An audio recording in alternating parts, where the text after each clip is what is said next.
So if you want to give your opinions on what you saw out of the Chiefs yesterday, that is available. 913-586-7965.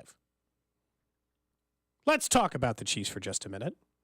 And what they ended up doing yesterday, which I guess I should have seen coming, even though I spent the entire week begging for an ass kicking from the Chiefs, right? Drew, I wanted them to come in this game and absolutely bury this sad Panthers franchise. End them is what I needed out of getting rid of the Panthers. And what did I get? What did I get instead? A damn last-minute game-winning drive? The game was tied with 90 seconds to go in the fourth quarter? Oh, God. The last thing any of us wanted out of that Chiefs game was up against the wall, possibly losing to the Carolina Panthers. But I'll say, like it or not, they won. So can we get that out of the way for a minute? They won. Kudos. You did it. You don't apologize for wins in the NFL. You still got the best record in the AFC. You had to win this game in order to get the 1 seed. You have accomplished the goal. Congratulations.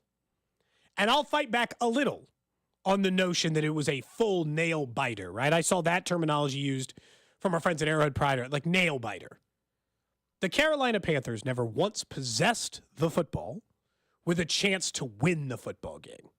So, how much risk were the Chiefs at losing the game? You ask yourself. The Panthers, again, never possessed the football with a chance to win the football game, to take the lead in the football game after the first quarter, right? So it wasn't, nail biter's a bit of a stretch, but it did take the final drive, the final play, a game-winning field goal from your backup kicker in order to beat what is going to be a team picking in the top 5 of the NFL draft. It was embarrassing. And you know how I know that? Is that despite the fact that they won, the Chiefs knew it was embarrassing, Drew. They knew it. Listen to Andy Reid in postgame, or read Nate Taylor's article over at The Athletic. Listen to Andy Reid in postgame trying to tell his team not to hang their head, because that's exactly what they were doing after they played it close to the Panthers.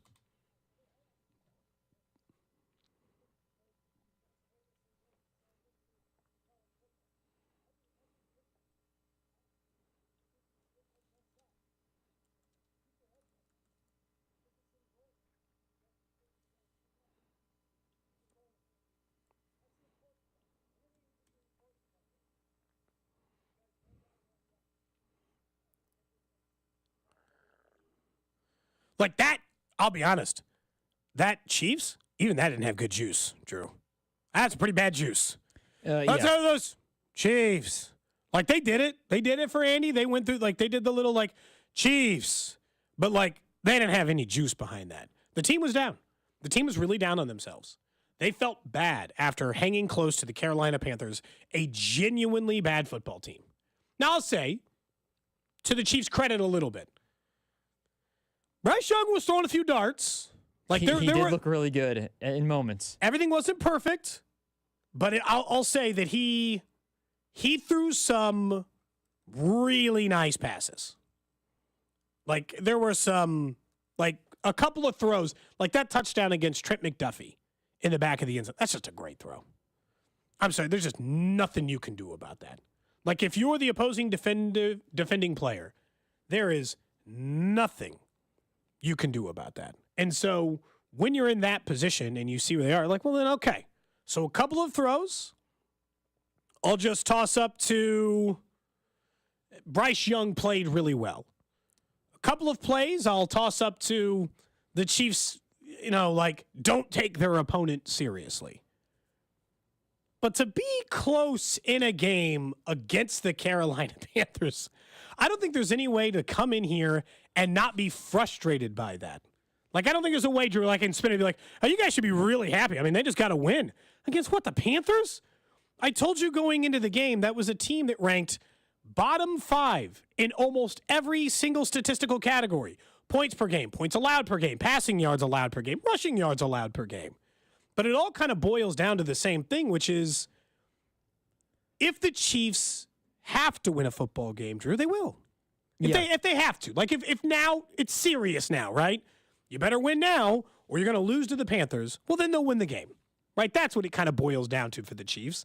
I think sometimes that's frustrating because we spent an entire year watching the Chiefs win one-score games, I don't know, 7, 8, 9 times this year, probably. Yeah.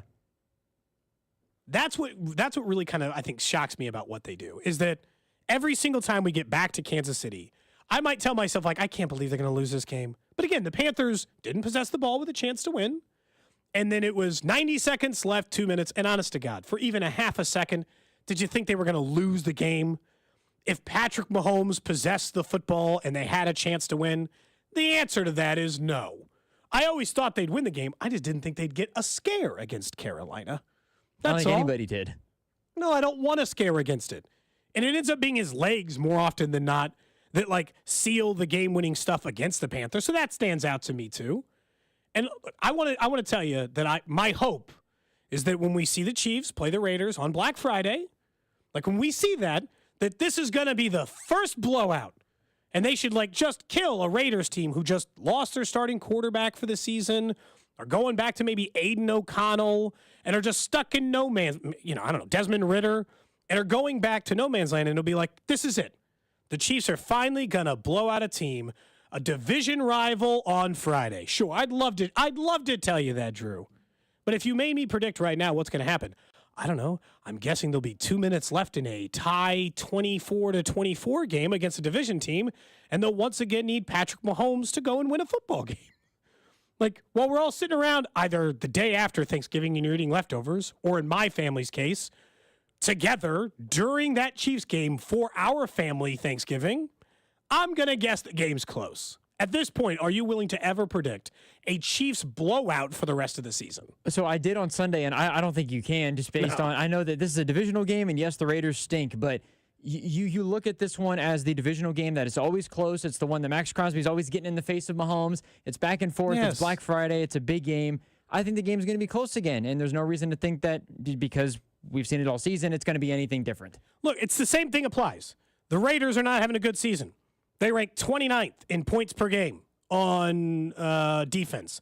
They rank bottom 10 in points per game on offense. They're not a good football team, right? So you would think, well, this is going to be another team that can't beat the Chiefs. They won't beat the Chiefs. Let me be very clear about that. But will the Raiders play a close game on Black Friday against Chiefs? Yeah, probably. Let's just face reality, that's who the Chiefs are at this point. And I genuinely get the fear that is, hey, what happens in a postseason game? Just tell me, like, what happens in a postseason game if they can't even blow out bad football teams? But also, no one ever blows them out either. So, like, let's say the teams you think are really good. Philadelphia, Detroit. First off, those teams are in the NFC, so I don't care. But the other good team, there's only one team that you can tell me doesn't have an Achilles heel, doesn't have a fatal flaw in the AFC. That's the Buffalo Bills. Did the Buffalo Bills walk in and trounce Kansas City? No. A home game in their building, they beat Kansas City. But in the fourth quarter, Kansas City possessed the ball on offense with a chance to take the lead. They didn't. They lost that game. But they still could have won the game. So no one's going to destroy them. Will they play some too close of game on divisional round weekend against the Pittsburgh Steelers and it's like 18-15? Maybe. Bad news. I can't promise you that it doesn't. It's not like that. But will they ever get blown out in a playoff game? No. No matter what happens, the Kansas City Chiefs are better than any team in the NFL at finding a way to win. Well, and to your point, so they play the Raiders on Friday. The game's going to be close. It's a divisional game. Always is close. The one thing, as you've brought up many times, as Alex has brought up many times, there is one difference that the Chiefs how they make themselves inevitable. One of them has Patrick Mahomes. Yeah. The other one has Aiden O'Connell or Desmond Ritter. That is your difference, and that's the reason why the Chiefs are going to win the game on Friday. If I had to boil down the entire NFL over the last 5 years, I would boil it down to that question. For a postseason game, a big game, doesn't matter. Primetime game, big game, postseason game, one thing. Does your team have Patrick Mahomes, or does your team not have Patrick Mahomes? And if the answer is your team has Patrick Mahomes, well, then you've lost. Bad news. I'm terribly sorry for you, every other fan base on the planet, because I get it. That no one feels good having played a close game against the Panthers. No one feels good. But did you even for a half a second actually think they were really going to lose the game? Like when the Panthers scored and then there's a penalty and then they go through this and then no, I didn't think that. And look, we can come out of this game because like there are real problems for the Chiefs on defense, right? Once again, could get no pressure. The secondary got picked on. They committed key penalties at terrible times against the Panthers. I'm not, like Drew, you had mentioned multiple weeks, like, man, they keep like giving up a score when like a stop would just end the game. Happened again yesterday. I think it's 4 weeks in a row where Kansas City had a chance late in the game to get a stop on defense and were unable to do so. They lost one of those games. They won the other 3. But I don't think you could realistically come in here and be like, well, they'll fix it on defense. Maybe. They better hope Charles Omenihu is really good. Because if Charles Omenihu isn't really good, well, then they're going to run into problems where defensively they're not going to be able to stop anyone. In the red zone, they were getting some stops, but then late couldn't stop Bryce Young. 3rd and long is all of a sudden a problem for them defensively. I think a lot of this boils down to pass rush, and I'll have to admit that I was wrong. I think some people are afraid of that in this world. I'm not. Whenever Jalen Watson got hurt, my exact stance on this station was, you're not even going to notice. It's not even going to matter. Because I was like, Spags coaches corners better than anyone in the league. They barely even thought Jalen Watson was the starter then. You won't even notice he's gone. That's what I said. I notice. I'm noticing. It seems fairly obvious now. Jalen Watson is gone, and it is having an impact in his absence. Now, Najee Johnson was better yesterday than he was last week. But, yeah, they're not as good as they were on defense. And so do I fear that, like, the Raiders can score points against them on Friday? Yeah, because for a while, people still weren't scoring points against them. But over the last 4 weeks, they're giving up, like, 23 points a game. That's more like middle-of-the-road defense in the NFL, not top 5 like they were just 2 weeks ago. So if they're going to start, like, showing cracks on defense, well, then they're going to need Patrick Mahomes to be Patrick Mahomes. They're going to need to score more points. But, yeah, they have a defensive problem. Like, they are not a top 10 defense based on the way they're playing right now. Do you think it's more of a secondary thing where you're wondering about Najee, or are you worried about the pass rush where they just can't get home with 4 guys? They need Spags to send a blitz. Well, and here's the problem. The blitzes aren't working anymore. So, and they can adjust to that. So, like, I think there's actually a fix for that. 2 straight weeks, what has happened is on 3rd and long, Spags sends the house. It happened yesterday on a 3rd and long. And Bryce Young made a great throw before the guy had even made his break on the out. But, like, I'm not even a film guy, right? I don't grind the tape between the two teams. And even I can tell you that every team for the last 2 weeks, every single play on 3rd and long, 3rd and 8, 3rd and 9, 3rd and 13 is one very clear thing. Spags sends the house, and they run a 15-yard out route in single coverage. And it works every time because they don't have the corner depth in order to, like, stay in their hip pocket on that route, and they haven't made the adjustment in order to do it. So I think there's an adjustment there, Drew. But the problem is pass rush will cover up all your issues. The last 2 teams, the Chiefs have had a top 5 defense in the NFL. Like, ranked. And we all agree. I thought last year they're the best defense in the NFL. They also ranked, in those 2 years, 3rd and 2nd in sacks. They ranked 27th. There's obviously a correlation there. Yeah. Get a pass rush, get sacks, and they never got them all from their defensive line. They just got home with those blitzes more often. So get more sacks, defense fixed. Like, I think it might be honestly that simple. I don't think I'd worry nearly as much about the corners, even though I don't think they're having a particularly great run, if the defense just got sacked. So if Charles Omenihu can come back this Friday against the Raiders, which obviously is possible, he practiced all last week in a limited capacity. If he can come back on Friday, well then maybe they can start showing signs of what they are defensively again. Well, and that was why the question that we posed last week, who's going to be more important, Pacheco or Omenihu? It was always Charles Omenihu, I think, because of what you're bringing up in the pass rush, is that there's nothing like a good pass rusher where we saw Kareem Hunt have a really good game. The offense flows well. Pacheco's going to make a difference, but it's not going to be the difference that Charles Omenihu can make alongside George Karlaftis, Chris Jones, and the others because of the problems that the Chiefs have right now on the defensive side of the football. Yeah, it's just like, again, their problems are obvious. This is what's kind of nice about the Chiefs is, if I asked you to describe the Chiefs like to anybody outside of Kansas City, it's actually fairly easy. The Chiefs are a defensive team who has issues in the secondary with the pass rush. The offensive issues rely in the offensive line and for a while with wide receiver talent. And they win despite those things because there are only 6 teams in the NFL who rank in the top 10 on offense and in the top 10 in defense and in points per game allowed and points per game scored, and the Chiefs are one of them. So in the end, those other teams win a lot too, right? They're all 3-loss teams, 2-loss teams, 1-loss teams like Detroit, like Minnesota, like the Bills. But the Chiefs are better at winning games than those teams because nobody wins more games than them over the last 5 years. They are better at overcoming their flaws. And if last season taught me anything, and that's why I won't come in here on a Monday and bury the Chiefs for playing a close game against the Panthers, is if last year taught me anything, they finished 11-6. It's the most losses they've had in a single season under Patrick Mahomes and Andy Reid. And they still won the Super Bowl.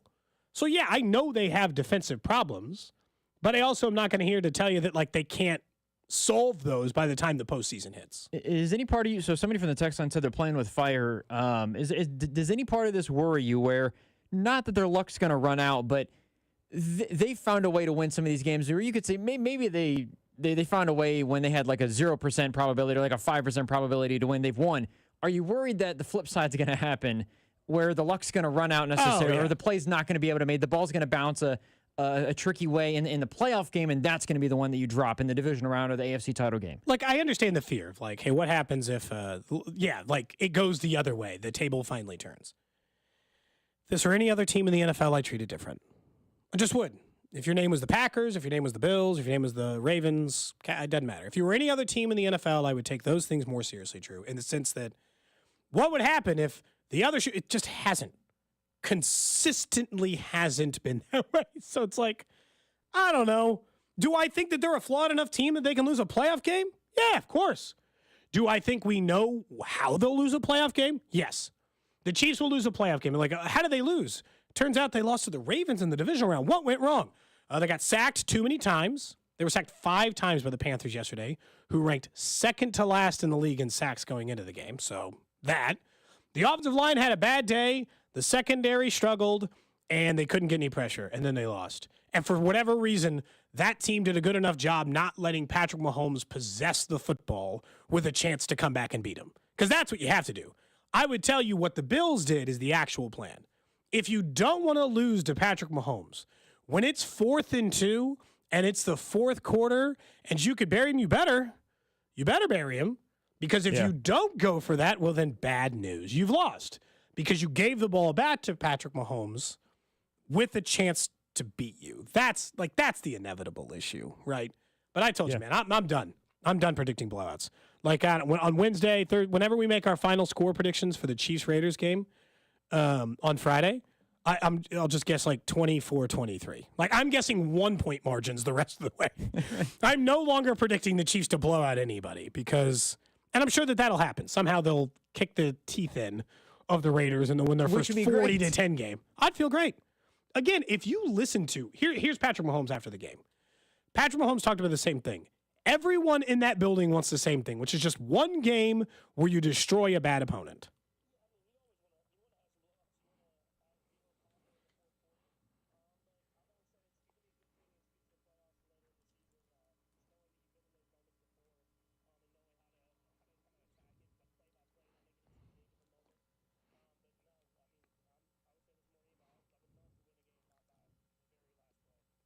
I would love to win the game, not by the very last play. That's what he said. You could tell by the way they were walking down the tunnel. Whole team treated like they'd lost. The entire Chiefs team treated that game like they had just lost a football game. And again, I don't have to remind anybody, last year, they lost games like this. They lost to the Raiders. They lost to the Broncos. They lost divisional games they had no business losing. They let them ruin Christmas for the Chiefs last year. Yeah. They sure as hell don't want to let them ruin Thanksgiving, too. They let them ruin Christmas last year. They don't want the Raiders to ruin their Thanksgiving week.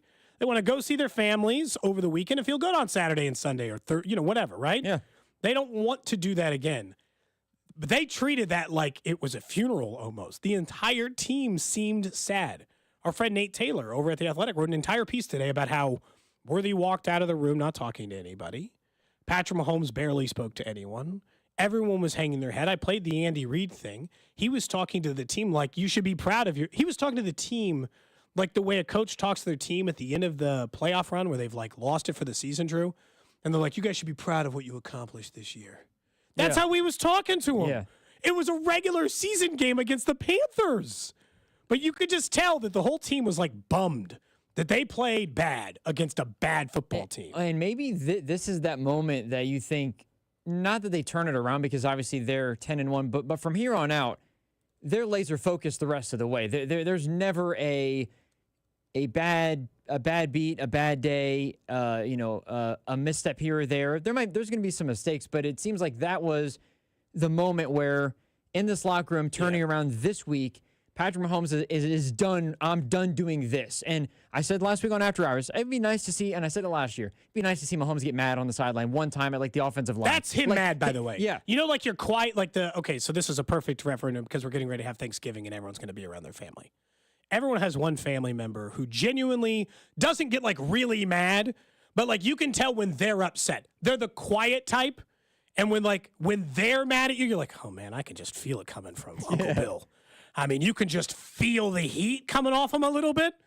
Mahomes saying, I can tell you as bad as anyone, I want a blowout. That's him being as mad as you'll see Patrick Mahomes. I know once or twice we've seen him storm a ref coming off the sideline, be had to held back, and I don't know, the entire NFL try to like essentially call him a baby about it. Mahomes doesn't get like even annoyed very often, and he was annoyed, right? Very annoyed. Yeah. And I think too, it was not being annoyed at the refs either. This is a team thing, where I don't know if this is the message in the locker room. I'd love to see it on like the sideline where he gets in the offensive lineman's face and is like, it's not you stink or anything like that. It's you guys need to wake up because we need to go and win these games. Like protect me, and we're gonna go win the game. And I just want to see him fired up a little bit more on the sideline. I just think we're gonna get that level of Mahomes maybe the rest of the way because of what you said and what he sounded like in the postgame presser. I guess the way I view it is Therese Paylor, obviously late great Therese Paylor used to talk about this, and this is how I view Mahomes. The greatest quarterbacks, in my opinion, are not the guys who like yell on the sidelines. They're assassins. He's John Wick. He's Baba Yaga, right? I mean, he's an assassin. Rip your heart out of your soul. Yes. Sort of, yeah. He's more about that than screaming and yelling and trying to get these guys. Mahomes is more about ending you quietly than telling you that he was getting ready to do it by yelling and screaming. He's more like John Wick than the other comparison. And so I like that out of my quarterback. I like the assassin type. Again, when they got the ball with 90 seconds to go, was there a single person in Kansas City who did not think Patrick Mahomes would lead him on that drive? And look, it was a 1st and 10 run. It wasn't even like a key third down when he ran 33 yards down the sideline for it. But I knew he would win that game. That's just how it works. Even against a bad team, I wasn't panicked because at least I knew they'd win. It wasn't going to be pretty, and we were going to have to come in here and take calls and listen to everyone say why they can't win a postseason game, which I'll take them. We can do it in the next segment, 913-586-7965. But we know why they were going to win, and it's for those same reasons. Yeah. When we come back, I want to talk more specifically about the numbers for Patrick Mahomes since he's gotten DeAndre Hopkins. Not surprising. They are significantly better than you think. And there was a big trade for the Royals over the weekend. We'll talk about that too. This is Cody and Gold on your new home for Chiefs football. 96.5, The Fan. Brought to you by Heartland Men's Health, the leader in men's sexual health. Thousands of men have been successfully treated for low T, ED, and more, all with discretion and compassion. Make your appointment at heartlandmenshealth.com.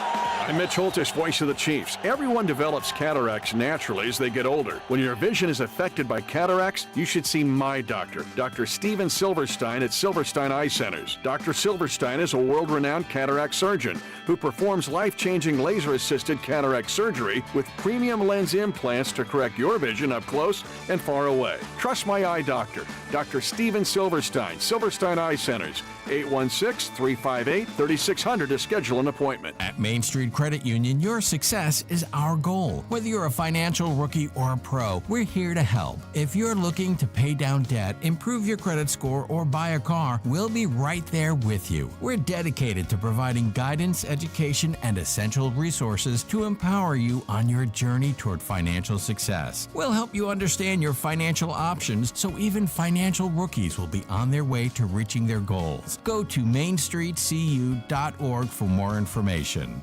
Every piece of land has a story. For the Nelsons, it's cruising around their Montana ranch on a John Deere Gator XUV 835R. With 3,000 acres, there's plenty of work to do. We're not afraid to jump in and help each other out. That's how they've kept their ranch going for 5 generations. It's all about efficiency. Like teaching visitors to fly fish. The whole joy with fly fishing is matching the hatch. Run with us on a Gator XUV 835R and start telling your story. Learn more at johndeere.com/radio. Wesley Financial Group is not a law firm. If you own a timeshare and you want out, you need to get the facts. Chuck McDowell, founder of Wesley Financial Group, has helped over 40,000 families cancel their timeshares permanently, and he may be able to help you too. Call right now, and Chuck will send you a timeshare exit information guide for free. It explains how your timeshare works and all your options for cancellation. You want to call 800-761-0000. That's 800-761-0000. Paid for by Wesley Financial Group. Want to keep your gas-powered engines running like new? Stable's proprietary formulas are proven by third-party testing to outperform the competition in keeping fuel fresh, preventing corrosion, and cleaning the entire fuel system. With Stable, you can have confidence you are doing the right thing for your engine's long-term health. Just pour into your gas can or fuel tank, then top off with fresh fuel. At every fill-up or when you store, start with Stable. Available where fuel additives are sold. This holiday at T-Mobile, I'm joined by a special co-anchor. What up, everybody? It's your boy, Big Snoop D-O-double-G. Snoop, let's talk about T-Mobile. Okay, cool. This holiday, get 4 lines for $25 a line. Plus, 4 iPhone 16s with Apple Intelligence and the all-new camera control on us. Let's get cracking, like a breakfast egg. You can use those eggs to make some eggnog, Snoop. Respect. And people do love T-Mobile, where you can save on every plan versus the other big guys. You know, y'all can take some of those savings and buy some Snoop merchandise. Always a great stocking stuffer, Snoop. We up out of here. Hold your horses, Snoop D-O-double-G. Let's remind people one more time. Head to T-Mobile.com and get 4 iPhone 16s with Apple Intelligence on us, plus 4 lines for $25. Now drop that jangle. With 24 monthly bill credits, 4 eligible trade-ins, and 4 new lines with autopay. Well-qualified customers plus taxes and fees and $35 per line connection charge. Cancel entire account before receiving 24 bill credits and credit stop and balance on required finance agreements due. $829.99 credits end if you pay off device early. See how you can save on wireless and streaming versus the other big guys at T-Mobile.com/switch. Apple Intelligence available now. What if you could hear your favorite song for the first time again? Introducing the all-new, reimagined Nissan Kicks. With an available Bose Personal Plus sound system that uses speakers in the headrest to create a 360-degree listening experience. You've never heard anything like this. Reimagine your music and your drive. Experience the all-new, reimagined Nissan Kicks for yourself at nissanusa.com today. Available feature. Bose is a registered trademark of the Bose Corporation. Everywhere you look, things are getting more expensive. So at Consumer Cellular, we're lowering the price for those 50 and up. Now you can get unlimited talk, text, and data for $30 a line when you buy 2. That's just $60 a month for 2 unlimited lines. So if you're 50 and up, make the switch and save. Come on, you've earned this. Call 1-888-FREEDOM or visit consumercellular.com today. Requires 2 lines of service, age validation, and credit approval, subject to system and area limits, taxes, and other fees apply. It's Black Friday build-up at Lowe's. Get a head start on Black Friday all month long with exclusive deals. Right now, get 25% off select pre-lit artificial Christmas trees just in time for the holidays. And get a free select tool when you buy a select battery or combo kit. So don't wait to save. Shop these deals in-store or online now because Lowe's knows deals. Valid 11/21 through 11/27 while supplies last. Selection varies by location. Come join me, Andrew Filippone. And me, Patrick Peterson, 3-time NFL All-Pro cornerback on First and Pod for premier NFL coverage and conversations. Our motto on the podcast is every team, every week, and we don't play favorites. Every episode, you get a glimpse of the entire National Football League with First and Pod. Follow and listen to First and Pod on Mondays and Fridays on the free Odyssey app or wherever you get your podcasts. Brought to you by Gomer's. 5 locations in the KC Metro or online at gomers.com. Happy holidays from Gomer's. Gomer's has all the fine wines, spirits, and craft beers you need for the game days and holiday celebrations. Voted KC's #1 liquor store year after year, our mission is excellent price, selection, and service. 5 convenient locations throughout the KC Metro or shop online at gomers.com. You're listening to 96.5 The Fan from the Mission Plumbing, Heating, and Cooling Studios.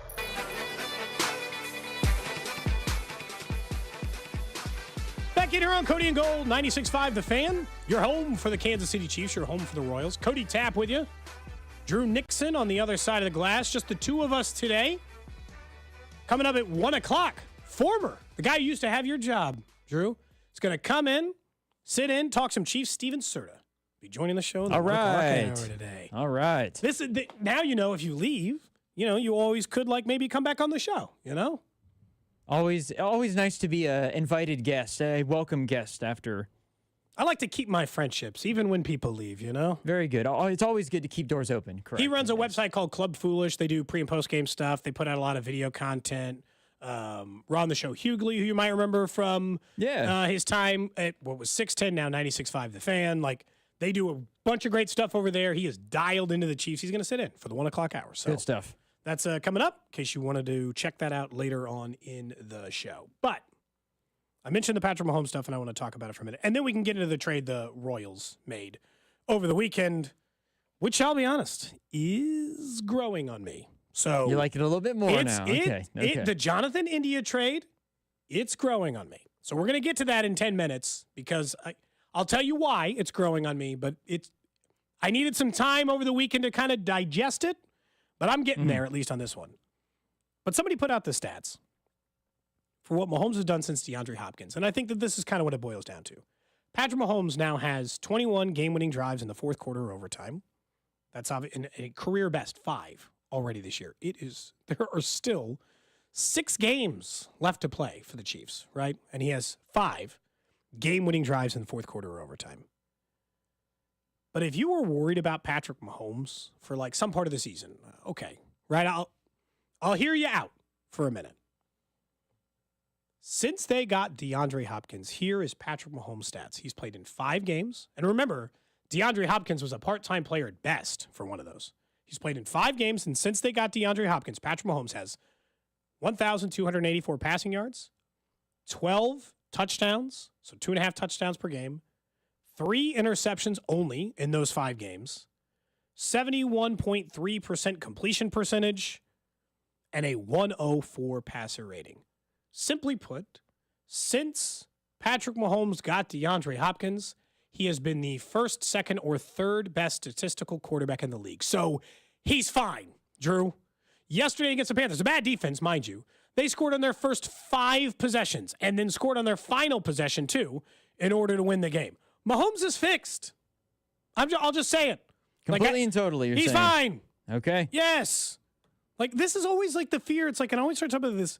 I still saw people yesterday, and I admit, I think it's still maybe, I hope, a small percentage of people. Because if you feel different, I'll take your call, 913-586-7965. If you don't think he's fixed, you better explain why. Because since they got DeAndre Hopkins, a qualified #1 wide receiver with an actual skill set, Patrick Mahomes has been one of the best quarterbacks in the league. I mean, do you not hear those stats? He's averaging 260 yards a game, 2.5 touchdowns a game, less than an interception a game. I'll give you the stats to direct compare it to so you know. In Patrick Mahomes' first 6 games in which he did not have DeAndre Hopkins, he completed 67% of his passes for 1,300 yards. In 6 games, he only had 1,300 yards. 6 touchdowns, 8 picks. In his last 5, 71% completion, 1,200 yards, 12 touchdowns, 3 picks. He's great. He's been great. And I think somehow because they lost a game to the Bills and because there was an occasional interception here or there, people are trying to pretend Patrick Mahomes isn't the full version of himself. He's good. He's great even. Things are fixed. I don't know if I want to say that. But it's just I think the second you know what I think this directly correlates to? I think this directly correlates to when the defense started playing bad. Defense started playing bad. Mahomes knew he had to play great. And so when the defense was struggling, they turned to Mahomes and then he turned it on. That's it. They turned to Mahomes, and he went back, and all the problems were fixed again. That 33-yard run, do you know how many times I've seen that? I will say, man, I made a mistake, Drew. I made a mistake after making a comment because I wanted to see. I went over to Carolina Panthers Twitter. Well, a small group. Ooh. It's a small group. The amount of people bitching about Mahomes' run again, like somehow it is his fault. He was 5 yards from the sideline, dude. He wasn't even close. This wasn't even like the last time, Drew, where he like tiptoed. He wasn't even like near the sideline when he cut upfield. It is not Patrick Mahomes' fault that your team doesn't know a pursuit lane. Like, I'm sorry. Just because he's a quarterback, the lanes are the same. Just let him split defend. It's not his fault. Huge mistake. I regret it. I do think some of it regarding the run is that aspect of it. It's the quarterback. They're almost scared to tackle him in a way because they don't want to get the penalty. I do think Patrick Mahomes does a very good job. Josh Allen did it, I think, once as well last week. I don't think Lamar does it. Lamar does not do this. Only him and Josh Allen, I think, have done it. But Mahomes more than anybody else, he does the pump fake thing. Oh yeah, he'll be across the line of scrimmage. He's pump faking, and it freezes the defenders legal. a little bit. It is. He's so creative with that, and I think it helps him be able to help spark those runs, or the ones where the defender just runs by you, and it's almost like two-hand touch. They don't want to actually bring you down. But I do think that regarding Patrick Mahomes, I think everybody just misses. They know what they once saw from Patrick Mahomes, and that's why people aren't ready to. Because you're saying he's back or he's fixed. Yeah, I don't know how many people actually think that he's fixed because the deep ball thing. And I know that it's a weird thing to hang your hat on because you just gave me all the stats. You just gave all the numbers as to why Patrick Mahomes has been very, very good. Imagine how much better he could be had they completed just a couple of those to Xavier Worthy over the last 3 weeks. Yeah. No, I think that's the thing from holding, whether it's the national media, whether it's some individuals who have texted in that Mahomes is still having problems. It doesn't feel like the best quarterback in football right now a majority of the time. It doesn't quite feel like it. And I think that's what people are waiting on. I'm telling you, over the last 4 games, or 5 games, he's averaging 2.5 passing touchdowns per game, is not throwing interceptions, is completing 70% of his passes. And, like, look, I didn't compare this to every single quarterback over the last 5 games. But let's just say, like, your boy, right? Joe Burrow? We all agree that Joe Burrow statistically is having his single greatest season. But I also think he's having the single best statistical season in the NFL at quarterback. Do we agree? Yes. I mean, you're not going to argue that, but I mean, No. I just like, even if you're not a Bengals fan, I think we can all agree that just from a stat line perspective, he's been ridiculous. Joe Burrow, I'm guessing right now, and I'm not looking at it. I'm guessing Joe Burrow right now leads the league in passing touchdowns and passing yardage. I think him and Lamar Jackson are and Josh Allen are all pretty close to each other. So it's like it's in the ballpark, right? Yeah. We would think. Yeah. Yes. So like whether I pull his stats or I pull completion percentage, QBR, yeah. You name it. He's in the top 3. So over that same time, Joe Burrow has been better from a touchdown to interception ratio, but not way better, Drew. Over the last 5 games, Joe Burrow has 15 passing touchdowns to 12 and 2 interceptions instead of 3. Do those sound like dramatically different numbers to you? No, because they're not. 15 to 2 to 12 to 3? No, because they're not. Yeah. They're very close. And over that period of time, Joe Burrow's got about 150 more passing yards. For a team that's constantly down and having to throw, that's the other part of it. Cincinnati has spent the good majority of those 5 weeks trailing by 1 million to teams, having to come back from behind against teams. So, like, okay. They also faced 2 of the 3 worst secondaries in the NFL during that stretch. So, like, Joe Burrow has statistically been a hair better, right? Like, just a hair better during that time. 1,450 yards. So, I guess almost 200 yards.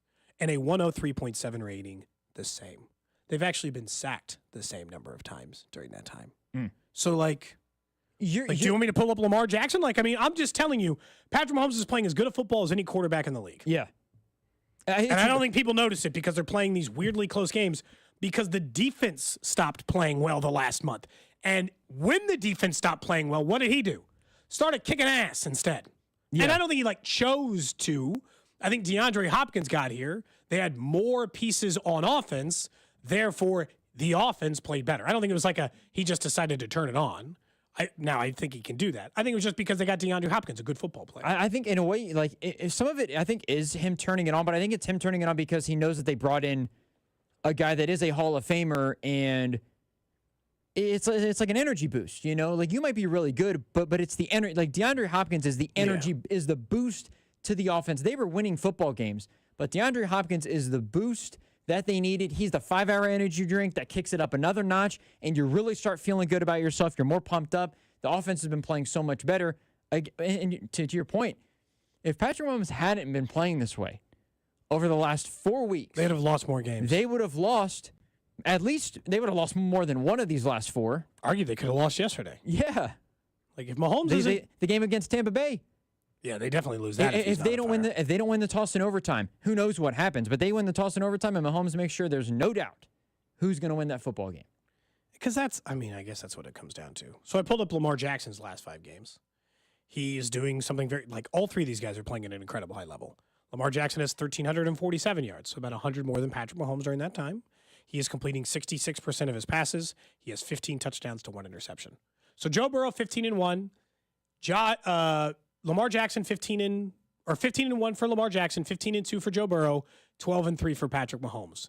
But if I asked you nationally who was talking about these quarterbacks who were just lighting the world on fire, and we're talking about a difference of 100 yards, they talk about the way those quarterbacks are playing different than the way they talk about Patrick Mahomes is playing.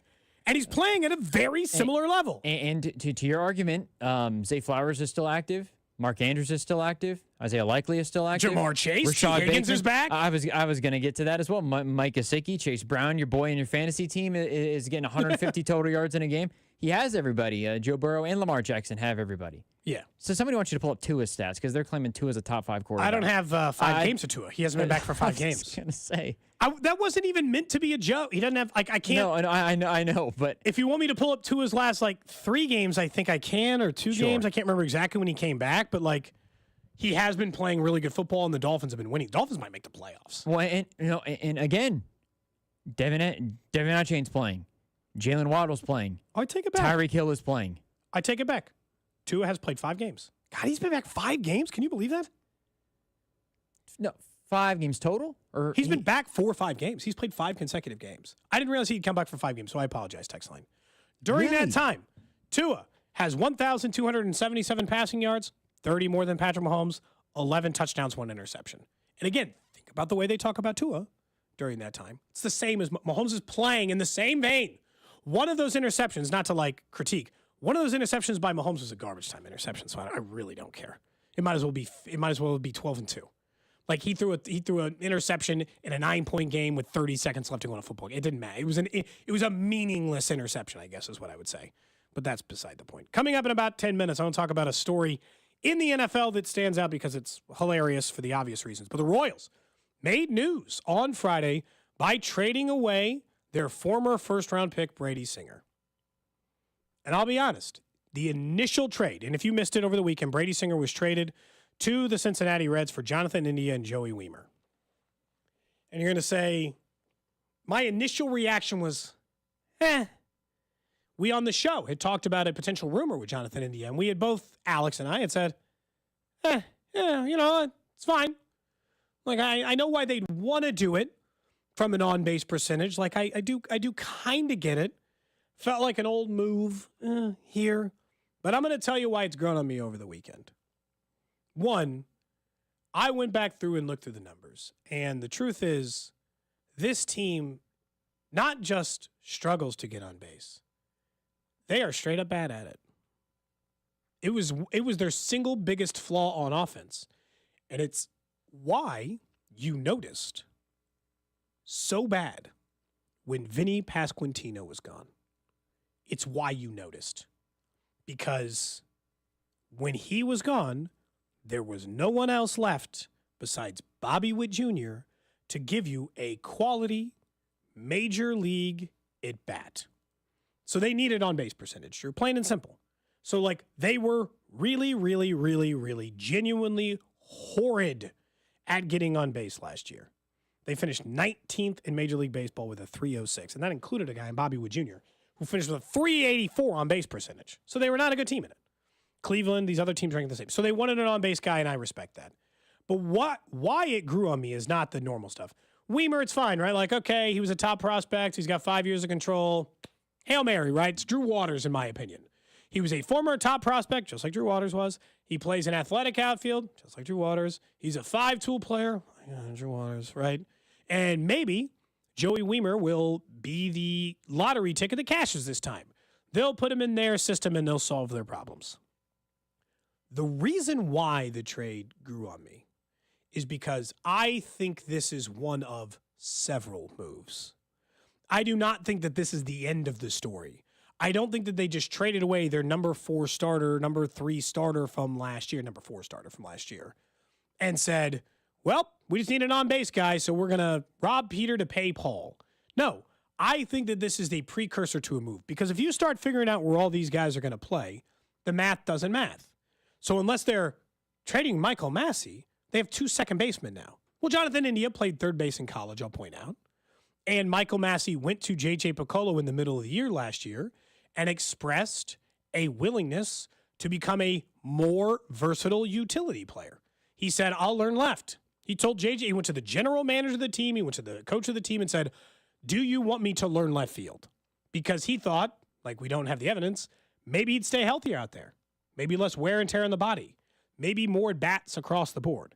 So do I think India, who did play third, and JJ admitted on Friday they hadn't talked to India about third, but he'd probably play it. But would Massey pick up third or learn third? His arm's maybe not strong enough for it, but we'll see. Would he learn left? Sounds like he would. That means he'd probably learn right. He's willing to be versatile, but I also don't think this is it. I think they're going to get another starting pitcher. I think when they signed Waka, they had this big master plan that is Waka, Reagans, Lugo, Chris Bubich, Daniel Lynch, Alec Marsh, whatever is our 5th. And I think it'll be Bubich. And I think that they're going to make one more move to replace Brady Singer. Free agent? I think that they're going to sign a free agent starting pitcher. And I think what they did here was really smart, which is they took a valuable asset in Brady Singer, which teams wanted. They traded it for their single biggest need, an offensive player who can get on base in front of Bobby Witt Jr., Vinny Pasquantino, and Salvador Perez. That's what they got. And then they, and I credit John Sherman for some of this, are telling themselves they can solve the absence of Brady Singer with money, cash. And if they go out and sign this, I'm going to really like this deal. Well, I think, too, the point that you make about Michael Massey, because a lot of the question, and I think it's fair for them to go and trade for a second baseman. Well, what happens to Michael Massey? I think based on the postseason that he had, if there's anybody that is going to leave because of this, it's not Michael Massey.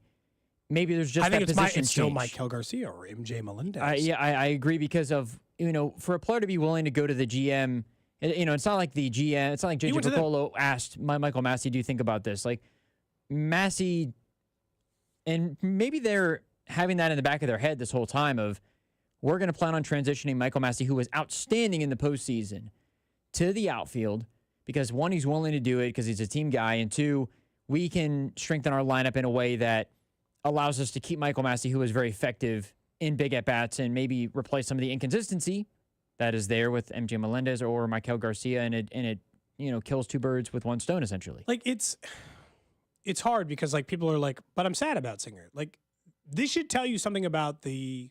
Look, I think here's the funny part about Singer. Was he ever a fan favorite? I didn't see people like taking to social media being like, I'm going to miss Brady Singer, the dude. And like, he's a good dude. There's nothing wrong with Brady Singer.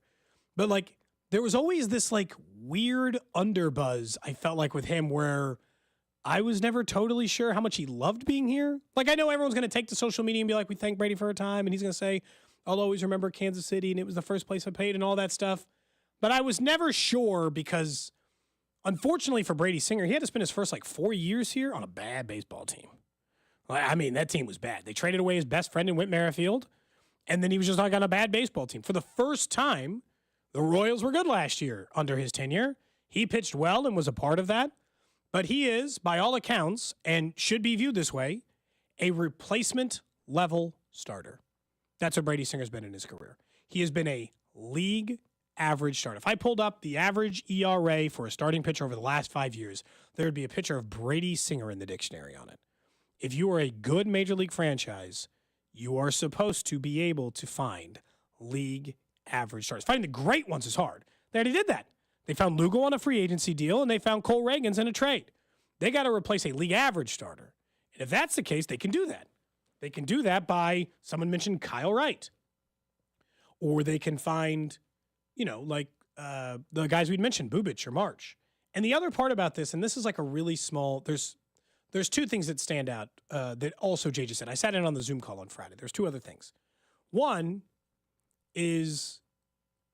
goes back to the Michael Massey thing, which was he had said there was an inflection point with the back injury for Massey. Played a Friday night game. He missed the Saturday game because his back stiffened up. And he decided for the Sunday day game, he was going to just tough it out and play. He wasn't going to wait and see and let it be 100% do all this. And he played. And J.J. Picollo said, I think he learned something there. I think he learned what the theoretical or actual limit is for what he can play under as he manages his back pain throughout his career.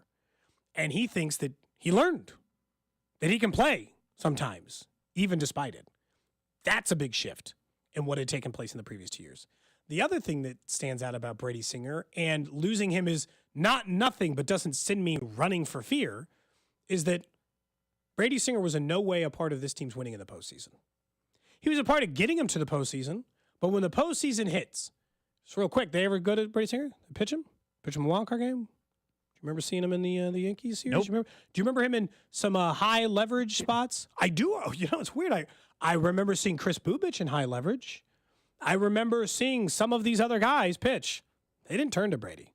I know they only had 4 games or whatever to do it. The one wild card game and they got in the couple of games against the Yankees, but it's enough that stood out in hindsight.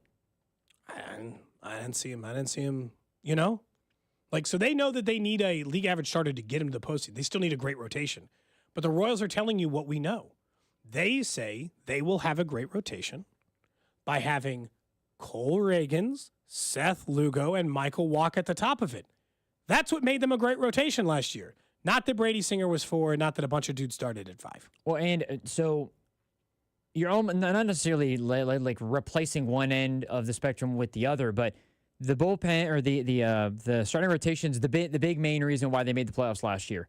Yeah. Do you feel better that while they lose a guy out of that rotation, it is a 4-spot guy and they bring in a potential leadoff hitter instead? Like if you're thinking just the trade-off for what the offense needs at the expense of losing the 4 spot in your rotation, does that sell you even just on the perspective of the roles of the guys that are involved in this transaction? We'll talk about this more as we kind of get later in the show, but yes, I feel good about it for those reasons.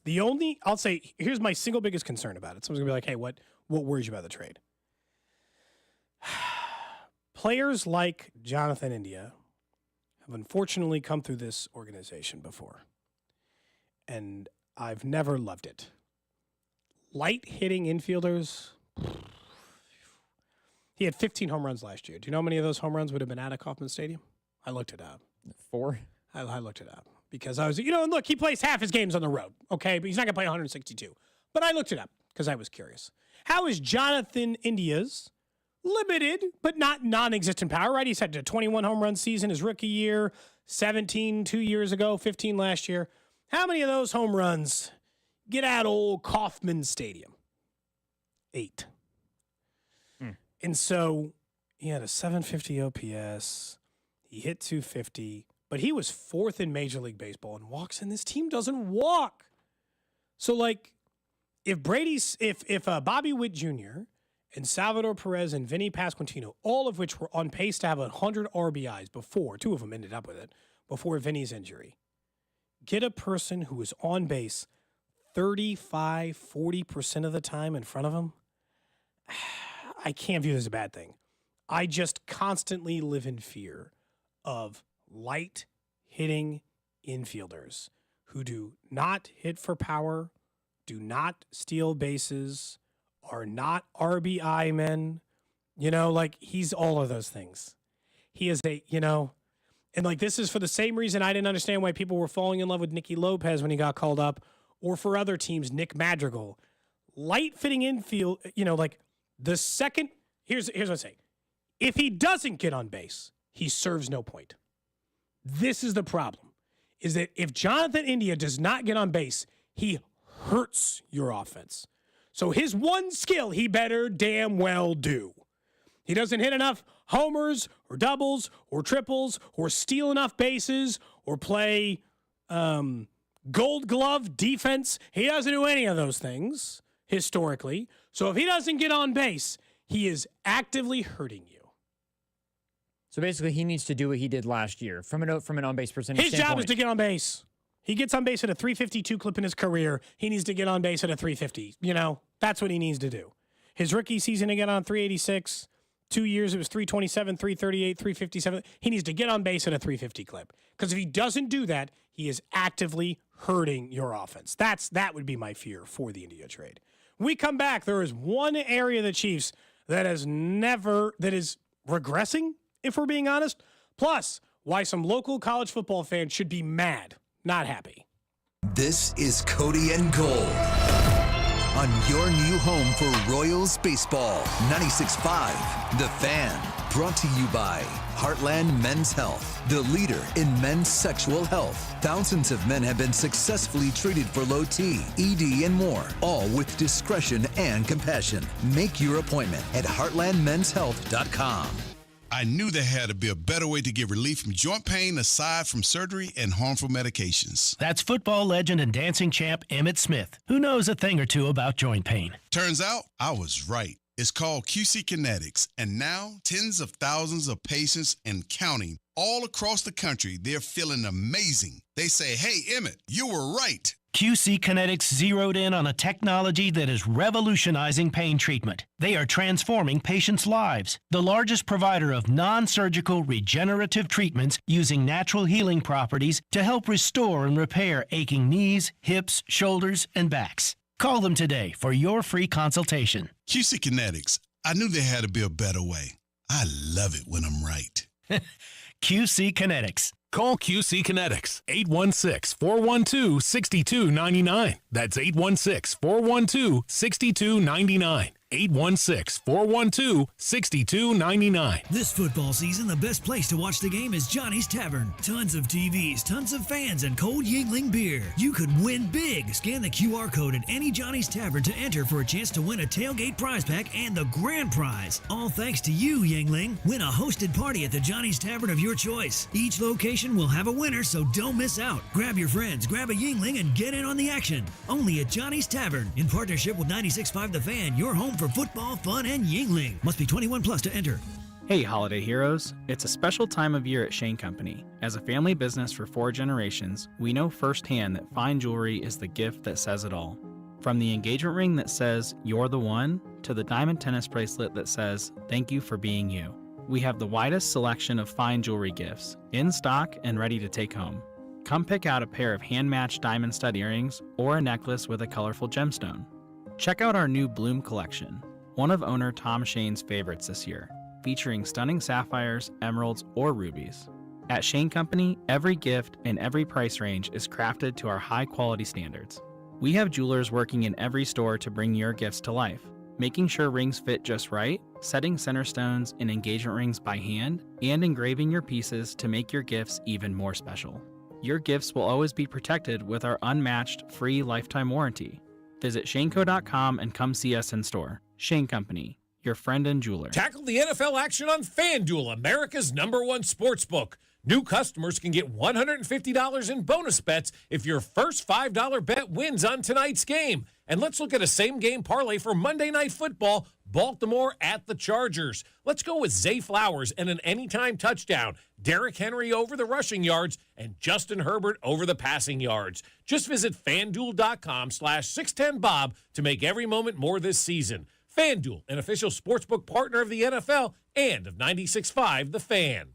21 and present in Kansas. First online real money wager only. $5 first deposit required. Bonus issued as non-withdrawable bonus bets, which expire 7 days after receipt. Restrictions apply. See terms at sportsbook.fanduel.com. FanDuel is offering online sports wagering in Kansas under an agreement with Kansas Star Casino, LLC. Gambling problem? Getting help is your best bet. Call 1-800-522-4700 or visit ksgamblinghelp.com. Tune in this week to kick off with Boomer and Valenti to hear the Sims Spotlight featuring Super Bowl winning quarterback Phil Simms. Brought to you by Balance of Nature. Balance of Nature supplements, changing the world one life at a time. Hey, it's Bob Fesco, and I'm here with my friend Brian Manning of Manning Roofing. Why is it important to deal with a roofing company that understands the insurance side of the business? First of all, you want to make sure that you get all of the damage covered at your property. We have a very experienced team that's licensed and insured. We do roofs, windows, siding, and gutters, along with some interior trades, and we can make sure that all of the damage is taken care of. I've used Manning Roofing at my house, so set up your appointment today at manninggc.com or 816-448-8208. The choice is simple. It's Manning Roofing. It's a Red Friday on 96.5 The Fan and the other place, especially with these great game day specials. 8 wings and a basket of tots for $12 plus $4 domestic OP cups. The other place, the next best thing to being at the game. Diabetes, high blood pressure, anxiety meds, everyone's on them. If you're a 50-year-old male, maybe a bit porky, and you may even have type 2 diabetes, $1 million of term insurance may only cost you about $200 a month. Call Term Provider. Speak with Big Lou at 800-511-3535. Big Lou will find a term life policy for you even if you have type 2 diabetes, are overweight, or have high blood pressure. Term Provider has helped thousands of people like you who think they can't afford term life insurance. To buy $1 million of affordable term life for you, all you need to do is call Big Lou at 800-511-3535. Lou will make sure the scales are tipped in your favor. Call 800-511-3535. Big Lou will answer your call and work to fit you into a term life policy that you can afford. Remember, Big Lou's like you. He's on meds too. Call 800-511-3535, 800-511-3535, or biglou.com. Guys, it's finally here. Wendy's new salted caramel frosty. It's cold, salted, yet perfectly sweet, delicious, and it's at the top of Santa's Christmas list. What? Santa has a list too, you know. And he's a huge salted caramel frosty fan. Probably why he's so jolly all the time. The iconic frosty with a salted caramel twist? Gotta be Wendy's. Limited time only at participating U.S. Wendy's. Salted caramel frosty flavored with other natural flavors. Lowe's knows you want to get even more value for the holiday. That's why as a My Lowe's Rewards member, you get new member deals on holiday decor, tools, and more. And you earn points when you shop. More points equal more rewards to help you save on holiday and more.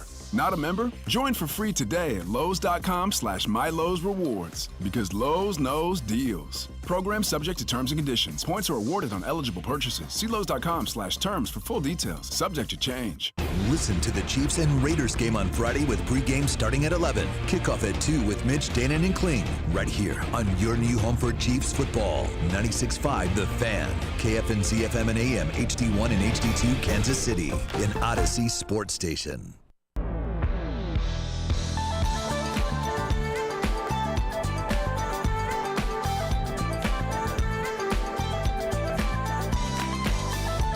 Back in here on Cody and Gold, 96.5 The Fan. Cody Tabb, Drew Nixon with you. I was trying to decide tomorrow, Drew. First, there's a lot of comments on the video stream about, are you cold? Yeah, so hoodie, Jack. I mean, you look like someone called you a backup hip hop dancer earlier. Someone's like, Drew, you all right, man? You got like a cold or something? No, because you are bundled up. I'm completely fine. So I traditionally, like even going back to like school and stuff, if it's cold outside, I never used my locker. Never. In high school, if I wore a jacket and I wore a hoodie, You just kept it on the whole day. I'm wearing it all day. I'm guilty of that sometimes. I'm wearing it all day. It's not warm enough in the building where I feel like I could wear just the hoodie, but I'm comfortable here. I'm not cold. Because it looks like sick. you're freezing. I bet it does. Yeah, it looks like I'm bundled up pretty good, doesn't it? But, if you want, I'm good. Over on the Fan 965, you can go catch us on Twitch or YouTube.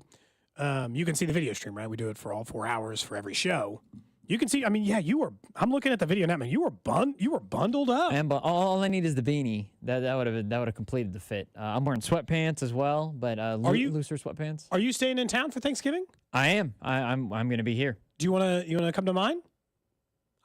Very thoughtful of you. I'm dead serious. I don't care which one. It's my wife's family on Thursday, and then just the Tap clan on Friday. I will warn the wife's family, pretty low key, low level, no real low stakes for the most part. Everyone just kind of like hangs out and is quiet. My family is also low stakes, but there's more alcohol and gambling. Like we play in between, we play like left, right, center. Oh yeah, good old LCR. A little more boisterous, typically in that setting. Okay, so I met your wife's mother. She was you met my mother-in-law. She was very excited to meet us when we were there for your. By the way, I did get your chili. Nice night invitation. Seriously, this is like Drew and I talked about this before. If you need someone to come on Thanksgiving, you are welcome to come to one of our two Thanksgivings. Bree and I have plans for Thursday. Friday, I don't know yet, so I will let you know. We're doing it at like 2:00. Okay, thank you for the invitation. No problem. So we'll get back to that. Right in time for the Chiefs game, right? Because what time is that game anyways? It's like a weird time. It's like 1:30. Yeah, it's like 2 o'clock. It's like we're going to be getting together during that time. How about that? So food and a Chiefs game. What's not to like, right? How about that? It's a little bit of both. Speaking of the Chiefs, I know everyone's pissed. I get it. I watched that game too, and it was annoying. We can take your calls on what you think about the Chiefs if you have questions. 913-586-7965. I can take your calls all day. 913-586-7965. I think the general prevailing thought is that the offensive line is going in the wrong direction. But there's two parts of this where at least I guess you can feel a little bit better. One is they signed DJ Humphries. I know we haven't talked about that as a show yet, but on Friday, after we were already at home, Drew, the Chiefs signed a tackle. They signed former Pro Bowl Arizona Cardinal DJ Humphrey to a one-year deal that could be worth $4.5 million. And if that isn't an amount of money that said, we are making you the starting tackle, I don't know what is. He is definitely the starting left tackle, right? No question about it. 100%. Is there somebody on the other side? I'll listen. But DJ Humphrey is going to start for this team. So some of it is, I think some of their problems are solvable. But I actually think something's happening here that is making them look worse. And that is that I think Patrick Mahomes, in an effort to turn the ball over less and be more patient in the pocket, is taking more sacks by choice. And by choice, I mean, I don't think he wants to take it. I think he is making a conscious effort to spend more time in the pocket in order to be a more effective quarterback. So in those same numbers I had given you earlier in the show of what he has done since DeAndre Hopkins has come over in Kansas City are the same time in which Patrick Mahomes started getting sacked more. And so I think he made a decision. And the decision was, I'm going to take less risky throws and turn the ball over less and take more sacks. And that is the accepted part. Because otherwise I'd be like, no one ever thought the offensive line was full of superstars. But I guess the question was always why are they getting worse?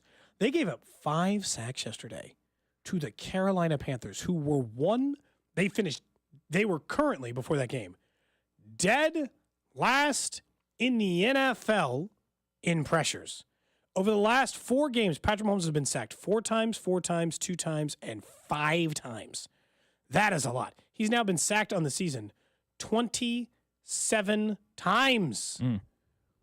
That's a big number. Drew, you talk all the time about the bad offensive line for the Cincinnati Bengals, or we talk about other bad offensive lines as it relates to quarterback play. Yeah. I mean, that's a lot of sacks. But also they just signed a tackle, and I think he's going to start by, I don't know if it's this Friday, but he's starting. He's starting for this team the rest of the way. Okay? I mean, just the second he's up and ready to go, DJ Humphries is the starter. They're going to bench Wanye. And then Kingsley's going to get a full redshirt year, and he won't be active for another game day. He'll be the third emergency tackle the rest of the way, and DJ Humphries will be the starter. I think people can live with that. And DJ Humphries, the last full year he was a starter versus the last full year that Donovan Smith was a starter, technically in every conceivable category. Pressure's allowed, hurries allowed, sacks allowed, pass block win rate, he was better than Donovan Smith. So just as long as he's at least Donovan Smith from last year, well, then you got an upgrade. They just got better on the offensive line. Yeah. Unless DJ Humphries is not healthy, in which case I don't know why I would think that. Anybody worried about that? You worried about he's a worse player somehow?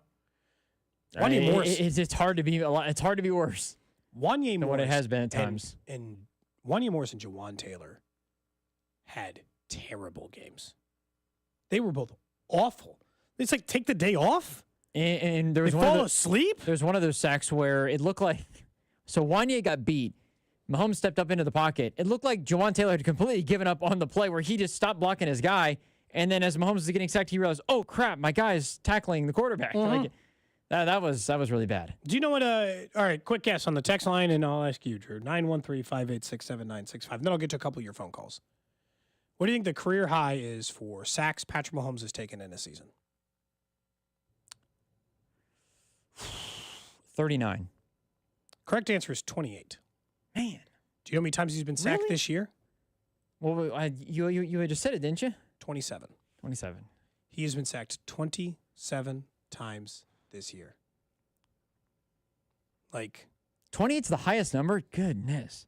The most times he has ever been sacked in a single season is 28. This is regular season, correct? Regular season. Okay. He has been sacked 27 times this year. So after 2 more sacks, Patrick Mahomes will have been sacked the most ever in his career. His tackles stink. But I guess some of this, like the DJ Humphries deal, even more so than the player, what partially stands out about the deal, Drew, is that they continue their insistence that they are all the way in on the 3P, man. All the way in. Wide receivers get hurt. Here comes DeAndre Hopkins. Tackles can't play. Come on, DJ Humphries. They'll do anything to win 3 in a row. They are desperate to complete NFL history, and they are treating this more as a desperate 1 year, will do anything to win year than any other single year under Brett Veach.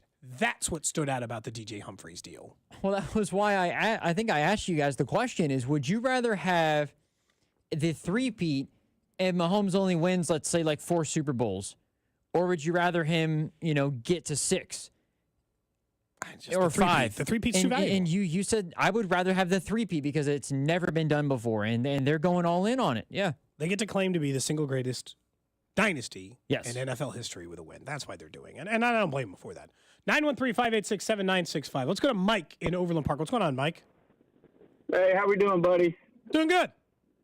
Yeah, I want to start by saying I appreciate you guys and the show that you guys put on every day. I am an Uber driver, and I make everybody listen to you guys. We appreciate that. You know what? That's a win for us. Exactly. So I want to talk about the offensive line. I do think Patrick Mahomes needs to put a fire underneath them and get them to help him out a little bit more. In what way? You want him to yell at him on the sideline? I mean, do you need to see it publicly? I mean, because I don't know if he's doing it privately. Honestly, I mean, whatever way, I want to see him kind of do some Tom Brady stuff, like how Tom Brady used to do it, Yeah, I don't blame you. And then the other thing is why didn't they throw the ball to DeAndre Hopkins more? You saw that they could not cover him without holding him. Why didn't they just throw it to him? I appreciate the call, Mike. I will address the DeAndre Hopkins part. Okay, so this is probably a difference of theory. And I think that there's a contingent of people on social media at the very least and on the text line who are convinced the reason why they're not doing that is because they are saving DeAndre Hopkins for the postseason, and this is an effort to deceive these teams, Drew, in a way that makes them feel like they're not going to find him. He had 5 catches for 35 yards and a touchdown. The week before, he barely played. He only played 47% of the snaps. I think it's because he's their only valuable weapon. And as it sits right now, wide receiver. And I think until these other wide receivers or until these worthy deep throws start working, I think a lot of teams are spending their energy covering DeAndre Hopkins. I think it's harder to get him a ball. But yesterday, I would say it's hard to argue with DeAndre Hopkins' effectiveness yesterday, if that makes sense. Because DeAndre Hopkins yesterday had 5 catches for 35 yards, caught a touchdown, and had 2 or 3 more penalties called against the man covering him. So, by all accounts, those are catches. I know they're not, but, those are catches.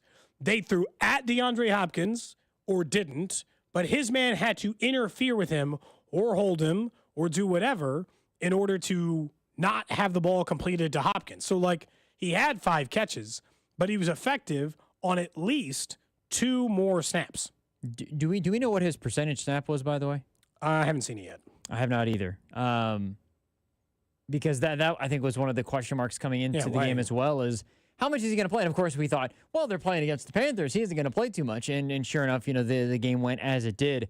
I think to your point, Cody, he does a really nice job of, and I think this might be in large part why we had the same conversation regarding Patrick Mahomes, and he's so much better when DeAndre Hopkins is playing as is on the field, because he helps take away some of that you would give to Travis, you would give to Xavier Worthy. That's why I think we've seen Xavier Worthy continue to get a little bit better, is that Travis Kelce is taking away the defense, so it's allowing Xavier Worthy to get open. D-Hop is taking away some of the defense. Well, Hartman's had a good run. Yeah, I think that, you include even Justin Watson at times has had good catches. Noah Gray had an outstanding game yesterday. D-Hop is very important regardless of whether he's getting catches or not, even because, to your point, their penalties, he's getting some catches. He's taking the defense away. It him just being on the field alone drastically improves the ability that this offense has, as we've seen over the last few weeks, to be able to put up points. DeAndre Hopkins only played 45% of the offensive snaps yesterday. That was same amount as pretty much last week. I was going to say, I think Juju played more. Juju played more at 2% down. The wide receivers who played more snaps yesterday for the Chiefs, Justin Watson played 65%. Xavier Worthy played 64%. Juju Smith-Schuster played 55% of the snaps. To Mike's point, that is an unacceptable ratio. There should be no weeks in which DeAndre Hopkins plays less than Justin Watson, unless, and this is the only guess I could have, he's nursing some little injury that we don't know about, the knee problem from earlier, and this is the same thing we talked about. Not that they're saving hidden plays that nobody knows for the postseason. I hate that concept. Not that, but that they are saving his physical body for the postseason. And if it's the second one, I'll hear you out. Except for Travis Kelce played 89% of the snaps. So they've never been about saving his body. So that part I don't understand. And I don't disagree with the notion that is why, DeAndre Hopkins by the end of the year, in order for them, and they've been a better offense here lately, has got to be better. Let's switch over to college football for just a minute, because coming up in 10 minutes, we're going to get back to the Chiefs. I'm going to tell you one thing that stood out as an interesting wrinkle that stood out. And I want to get to the rest of the AFC a little bit yesterday, too, where yet another terrible loss by the Texans has them looking rough in the AFC South. But I wanted to come in here today, and I know if you're a Kansas State fan, you're sick.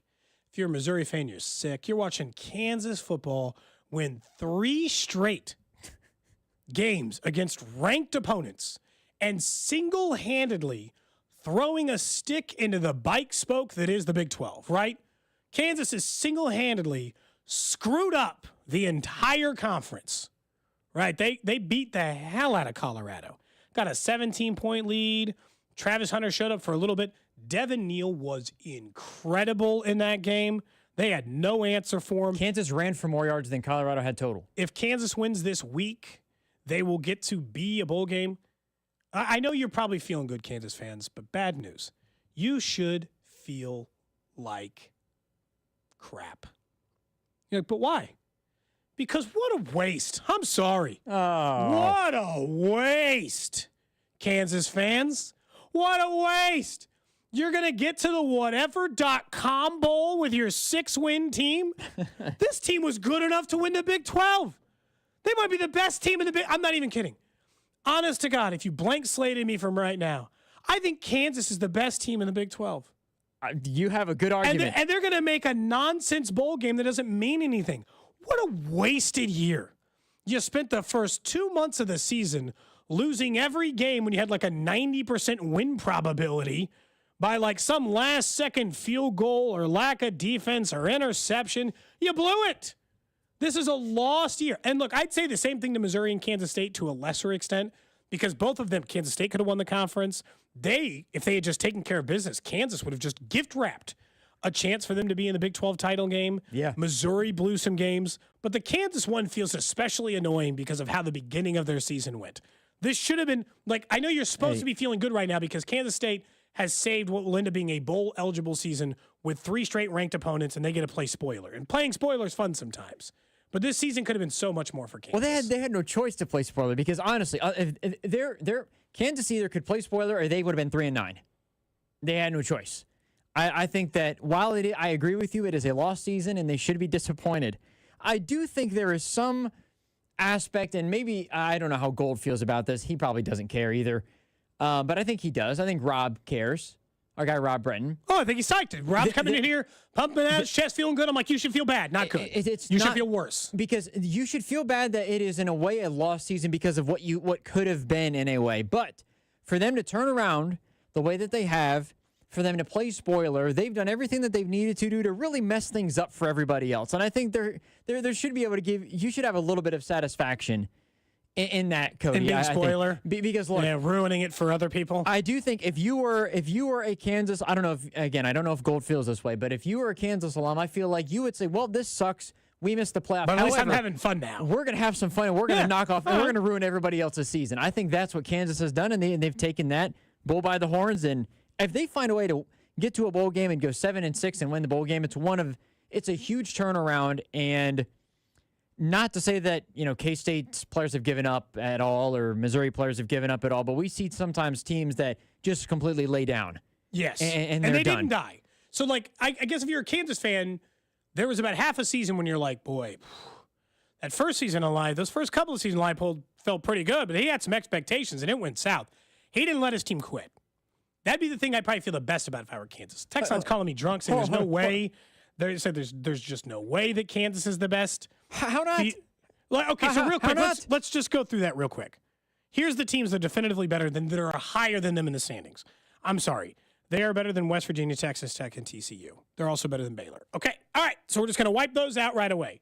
Here are the teams that you were allowed to entertain being better than Kansas as a football team. Kansas State, Colorado, BYU, Iowa State, and Arizona State. They beat three of them.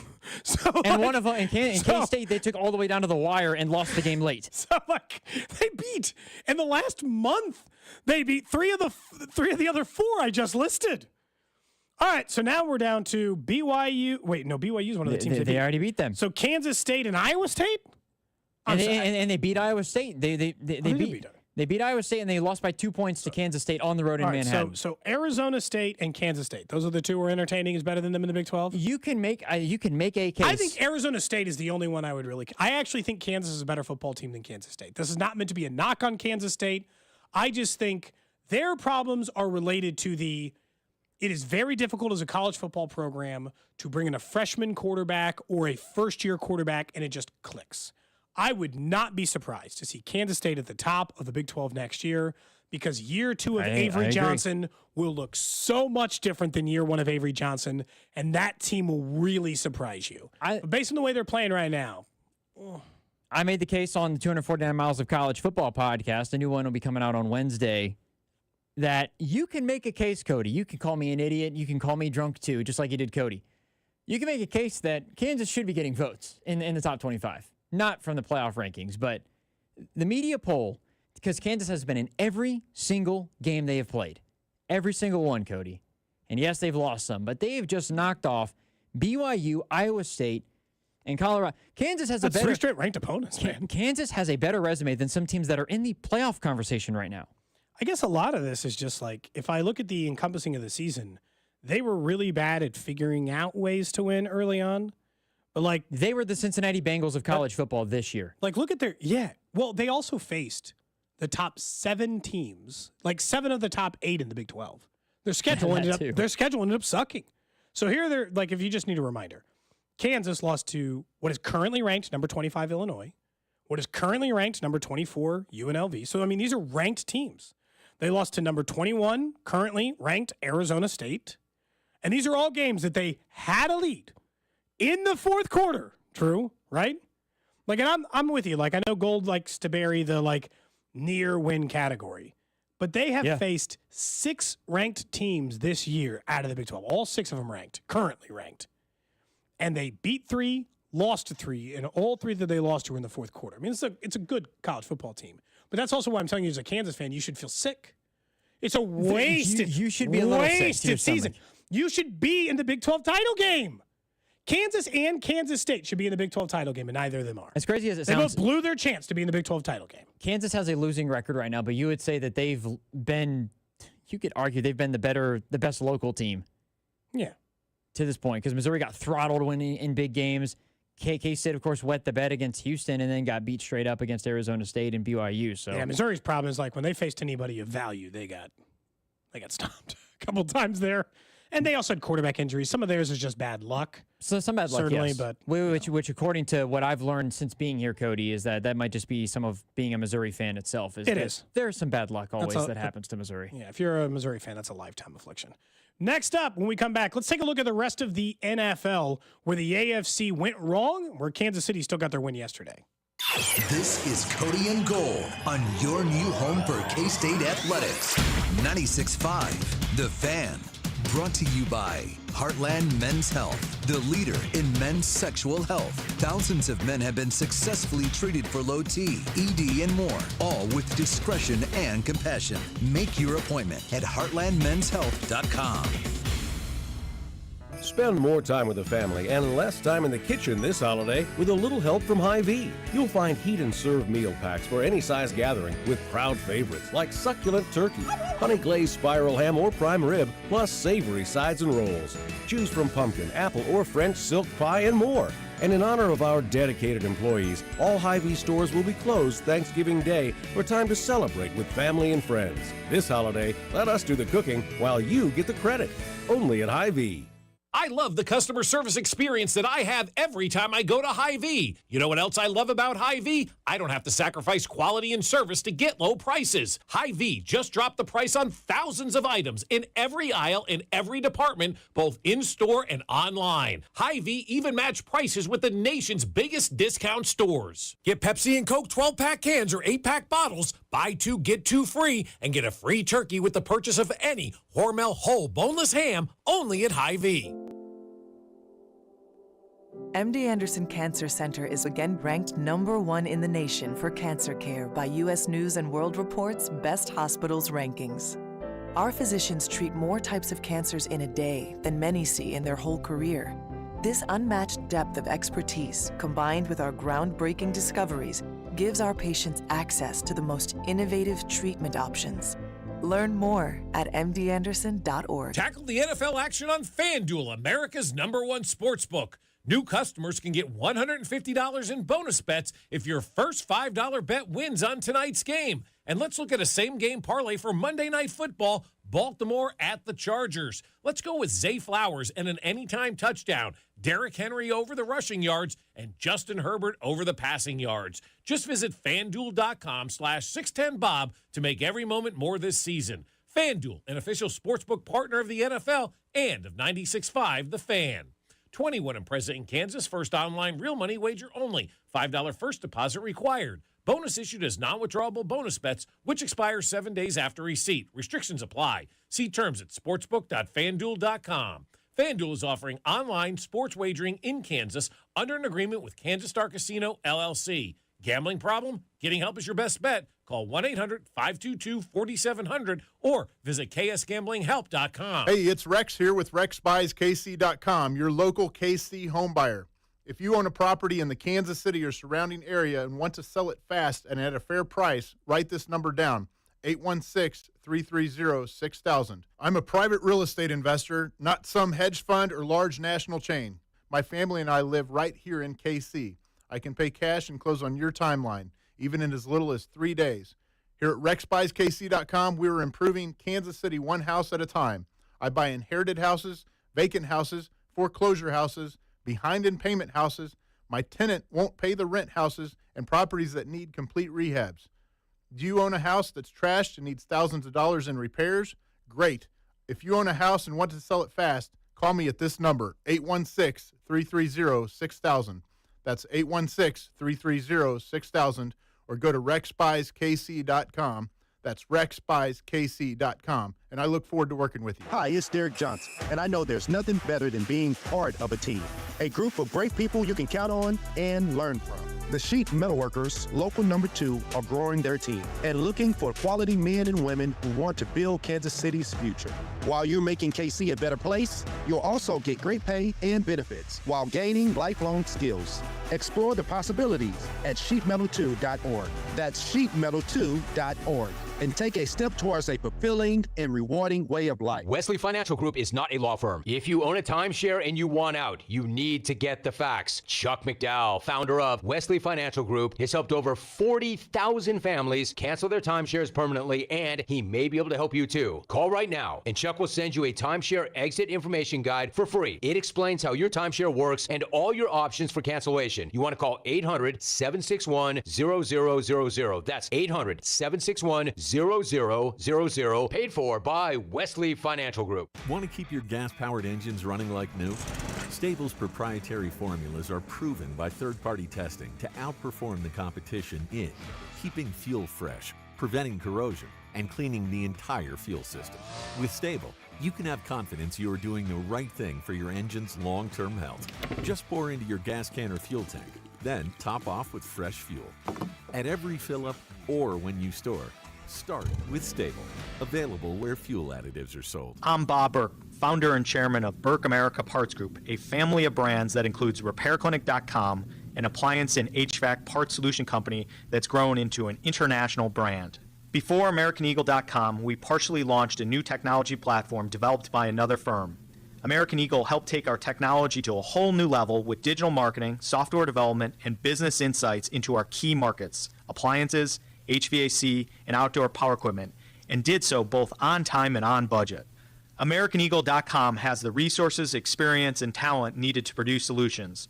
Our new technology platform, developed by AmericanEagle.com, has produced tremendous results with higher traffic, conversion, engagement, and online revenue.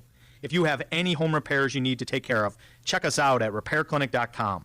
If you need a world-class website or technology project, then I would highly recommend AmericanEagle.com. Call AmericanEagle.com at 773-NETWORK. That's AmericanEagle.com, 773-NETWORK.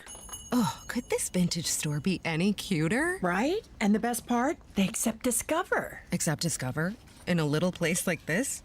I don't think so, Jennifer. Oh, yeah, huh? Discover's accepted where I like to shop. Come on, baby, get with the times. Right, so we shouldn't get the parachute pants? These are making a comeback. I think. Discover is accepted at 99% of places that take credit cards nationwide.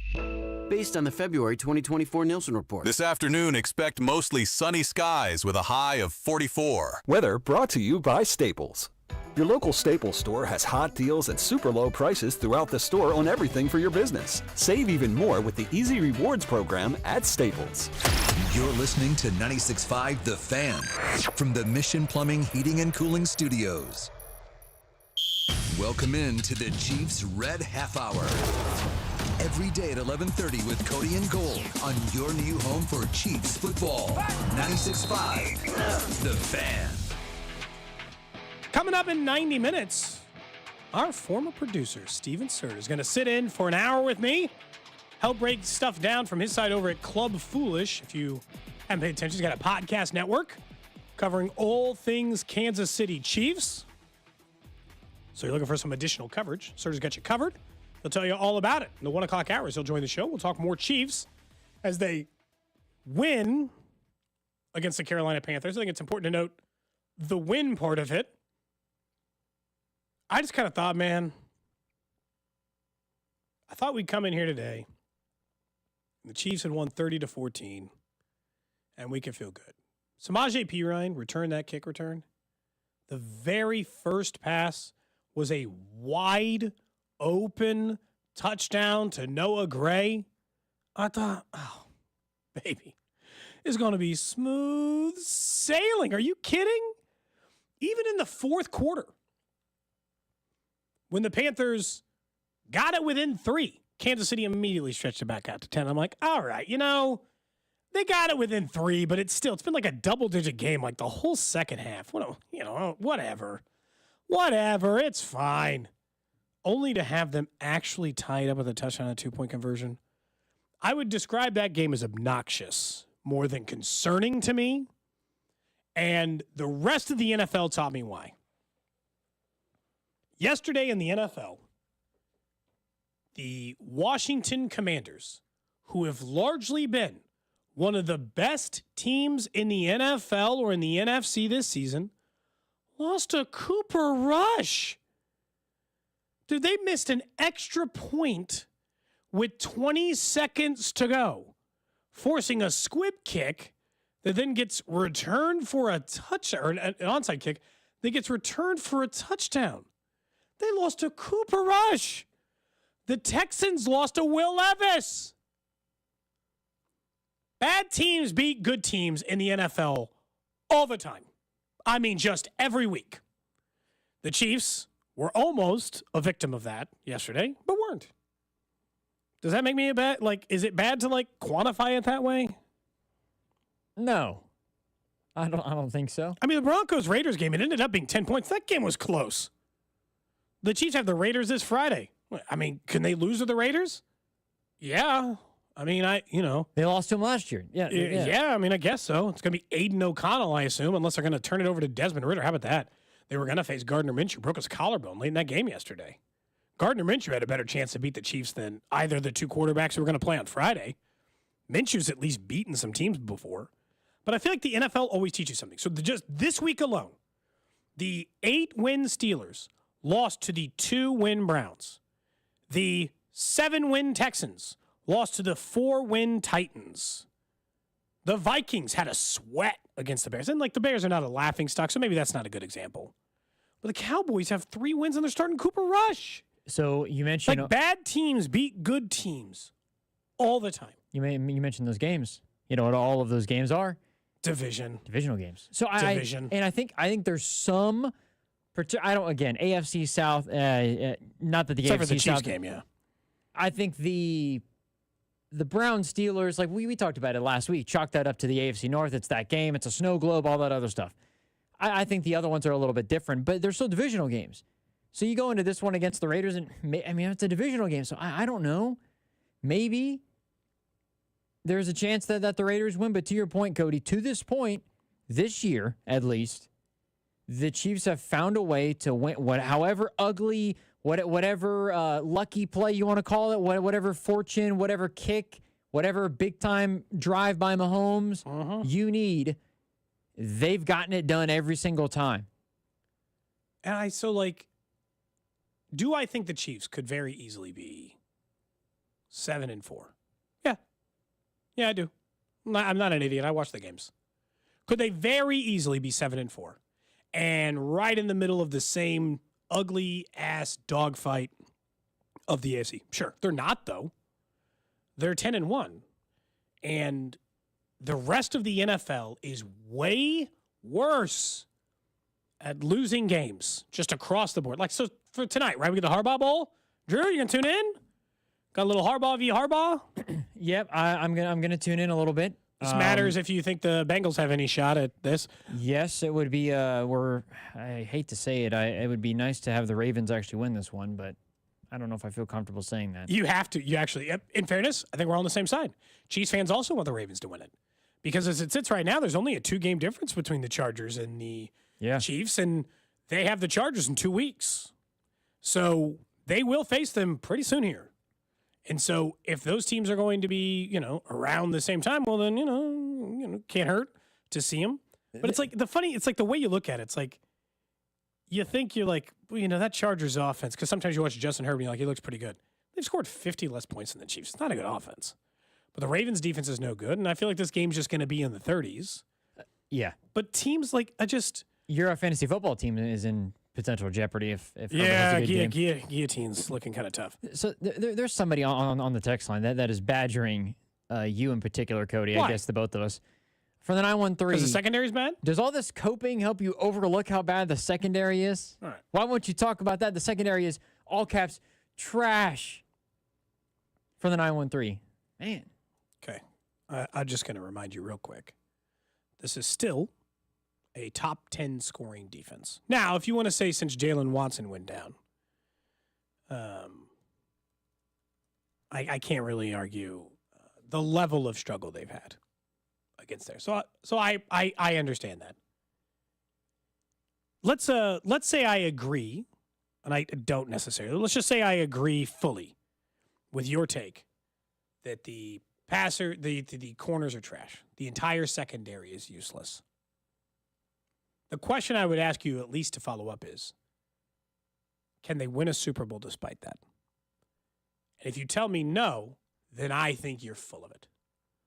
They are 10-1, and the secondary has been trash for a month. Jalen Watson got hurt a month ago, and they've won 3 of 4 games. Like, they're trash. Passer rating allowed against this defense. The Chiefs currently rank, even after a horrid month of allowing teams to absolutely cook them in the secondary, right? Because I'm not arguing. Bryce Young was great. Josh Allen was great. They rank 16th in the NFL. And the other teams that rank better than them, there are only a few you'd take more serious than Kansas City, and most of them are in the NFC. Like, I'm not denying the fact that the secondary struggled.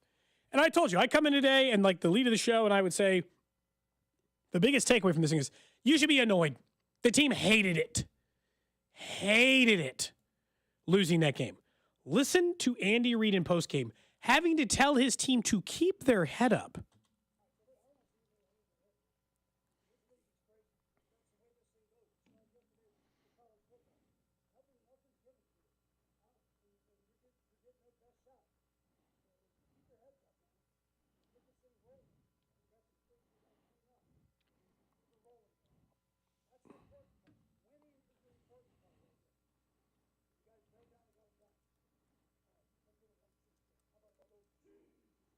I'm sorry, that Chiefs is sad. Drew, I should have had you do it. I think we could have pulled that from every single game this year, and that would have been the weakest one.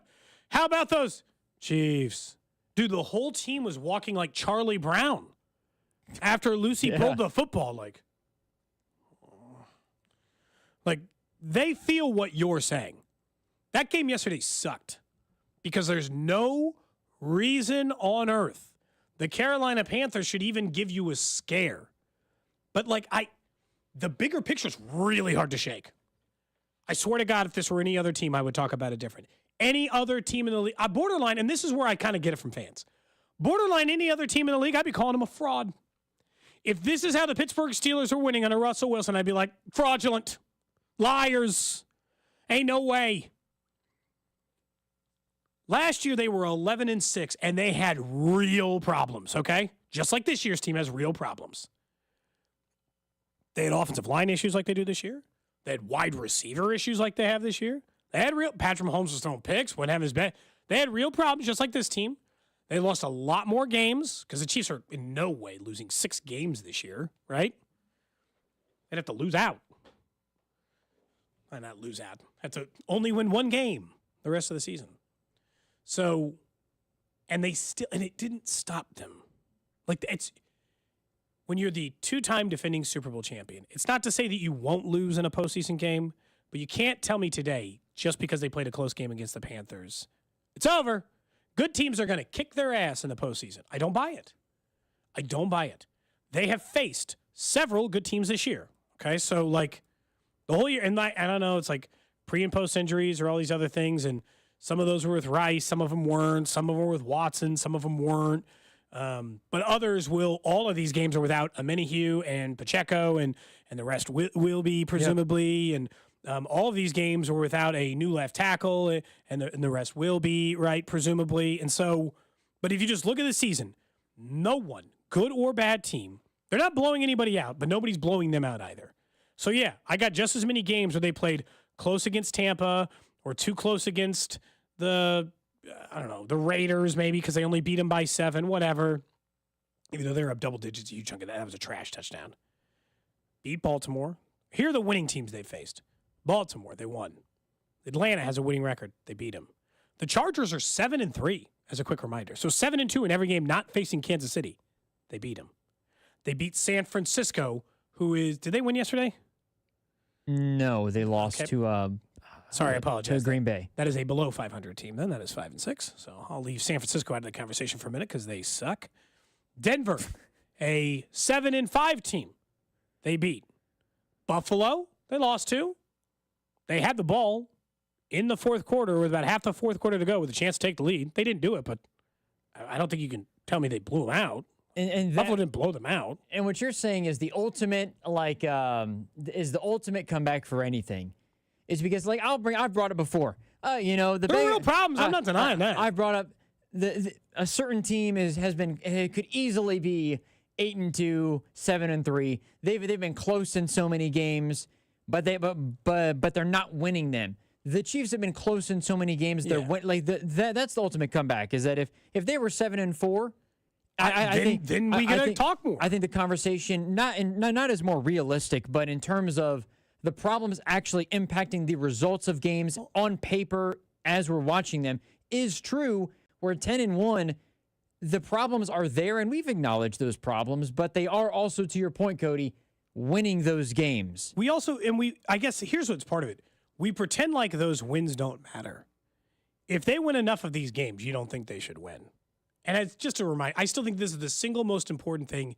If you just want to feel a little bit better about this Panthers game, this is the single most important thing to remember about it. Because I'm not saying you shouldn't be pissed off about it. You should. The entire team was. But if there's one thing to make you feel a little bit better about it, the Carolina Panthers never held the football in their offense's hand with a chance to tie or with a chance to win the game. Not one time did they possess the football on offense with a chance to win the game. So is the game close? Yes. It required a last-minute drive for Patrick Mahomes to go and win it. Was he carving up their defense all day? Also true. Did I think he was going to win right away? Yes. Did the Panthers ever possess the ball with a chance to win? No. No, they didn't. And so the wins matter, Drew, because at the end of the day, if the Chiefs can get the 1 seed, I don't care how ugly it is. If they end up securing the 1 seed because of all of these hideous wins we think maybe they should have lost, then they only need to win 2 more ugly games to go to a Super Bowl. That's it. 2 games, and then they get to go to a Super Bowl. Not 3 and a couple of games on the road, 2 home games, and then they get to go to a Super Bowl. So I have a question for you. Let's say they play in the division round. I don't care who they play against. I guess all the bottom teams of the AFC don't really scare you right now. Well, Houston. Oh, I'm just saying. Let's say they play whoever in the divisional round, and it comes down to another game that's super late, and they don't make a play, and they lose in the divisional round. What is the reaction going to be? Not necessarily from. Oh yeah. Because I think we know what the reaction will be from the fans, but from the team itself in regards to the problems that they have. I know that we're looking further down the line, but to your point, they've always won, and in a way, it kind of hides a little bit of the problems. We know some of the issues, but if they actually lose a big game and they lose in the divisional round, sure. How much does this impact what they do with the offensive line, what they do at the secondary, what they do at the wide receiver position? Like, how does that, if they win the Super Bowl compared to if they win in the divisional round, is the fact that they've won the last 2 Super Bowls not necessarily hiding things? But if they lose in the divisional round, is this a wake-up call where, okay, we actually have to fix all of these problems rather than just put Band-Aids over top of them? So it is kind of hard to imagine them losing the divisional round because they've never done that. Is that what it would take for them to actually, not for them to do something about it, but for the problems that people have to cause them to make a move? Or You've only been in Kansas City 1 year. Yes. So you don't have the hindsight of history. Historically, Brett Veach goes hard after their problems. Look at this offseason. They won the Super Bowl for the second straight time last offseason, and they knew that offensive tackle, who they took in the second round, and more importantly, wide receiver was their single biggest issue. What did they do at wide receiver? Gave Hollywood Brown a contract, brought back, they drafted one in the first round and signed a free agent wide receiver. Like, they didn't ignore their problems. Their problems just didn't end up getting solved because of injury. And that's, I guess, the other part about why I still feel okay about this team is that if you give me the rest of the season, here are the areas in which the Chiefs can still improve. I think realistically, not just Joshua Williams plays better football. Okay, Just like there are things they are waiting on in which they can still get better. Charles Omenihu can return to help the pass rush. Driscoll can come and help the offensive line. Pacheco can come in, or not Driscoll. I was going to say Humphreys. Sorry. Humphreys can come and help the offensive line. Okay. Hollywood Brown can help the wide receivers. Yep. Pacheco can help the running game. These are real things, not like hypothetical, not me just saying they'll connect on a deep ball to Xavier Worthy. These are like tangible things that you would think are an upgrade for the team as the season goes on. The other part is like, I don't think like them hanging their head tells you everything you need to know. They know that that's embarrassing. They know it's embarrassing to play close with that team. They do. Can we talk about one bright spot for that game? How about Noah Gray? He was great. Noah Gray has 4 touchdowns over his last 2 games. On the season, he is now the 26th ranked receiving yardage tight end in the NFL. Again, he's a backup. He plays like 60% of the snaps. He has 27 catches for 315 yards and 4 touchdowns. That is only on 30 targets, I want to point out. So if they target Noah Gray, it works. He catches almost everything. I have a really great plan for the Chiefs here because this is, in the end, all about the long game.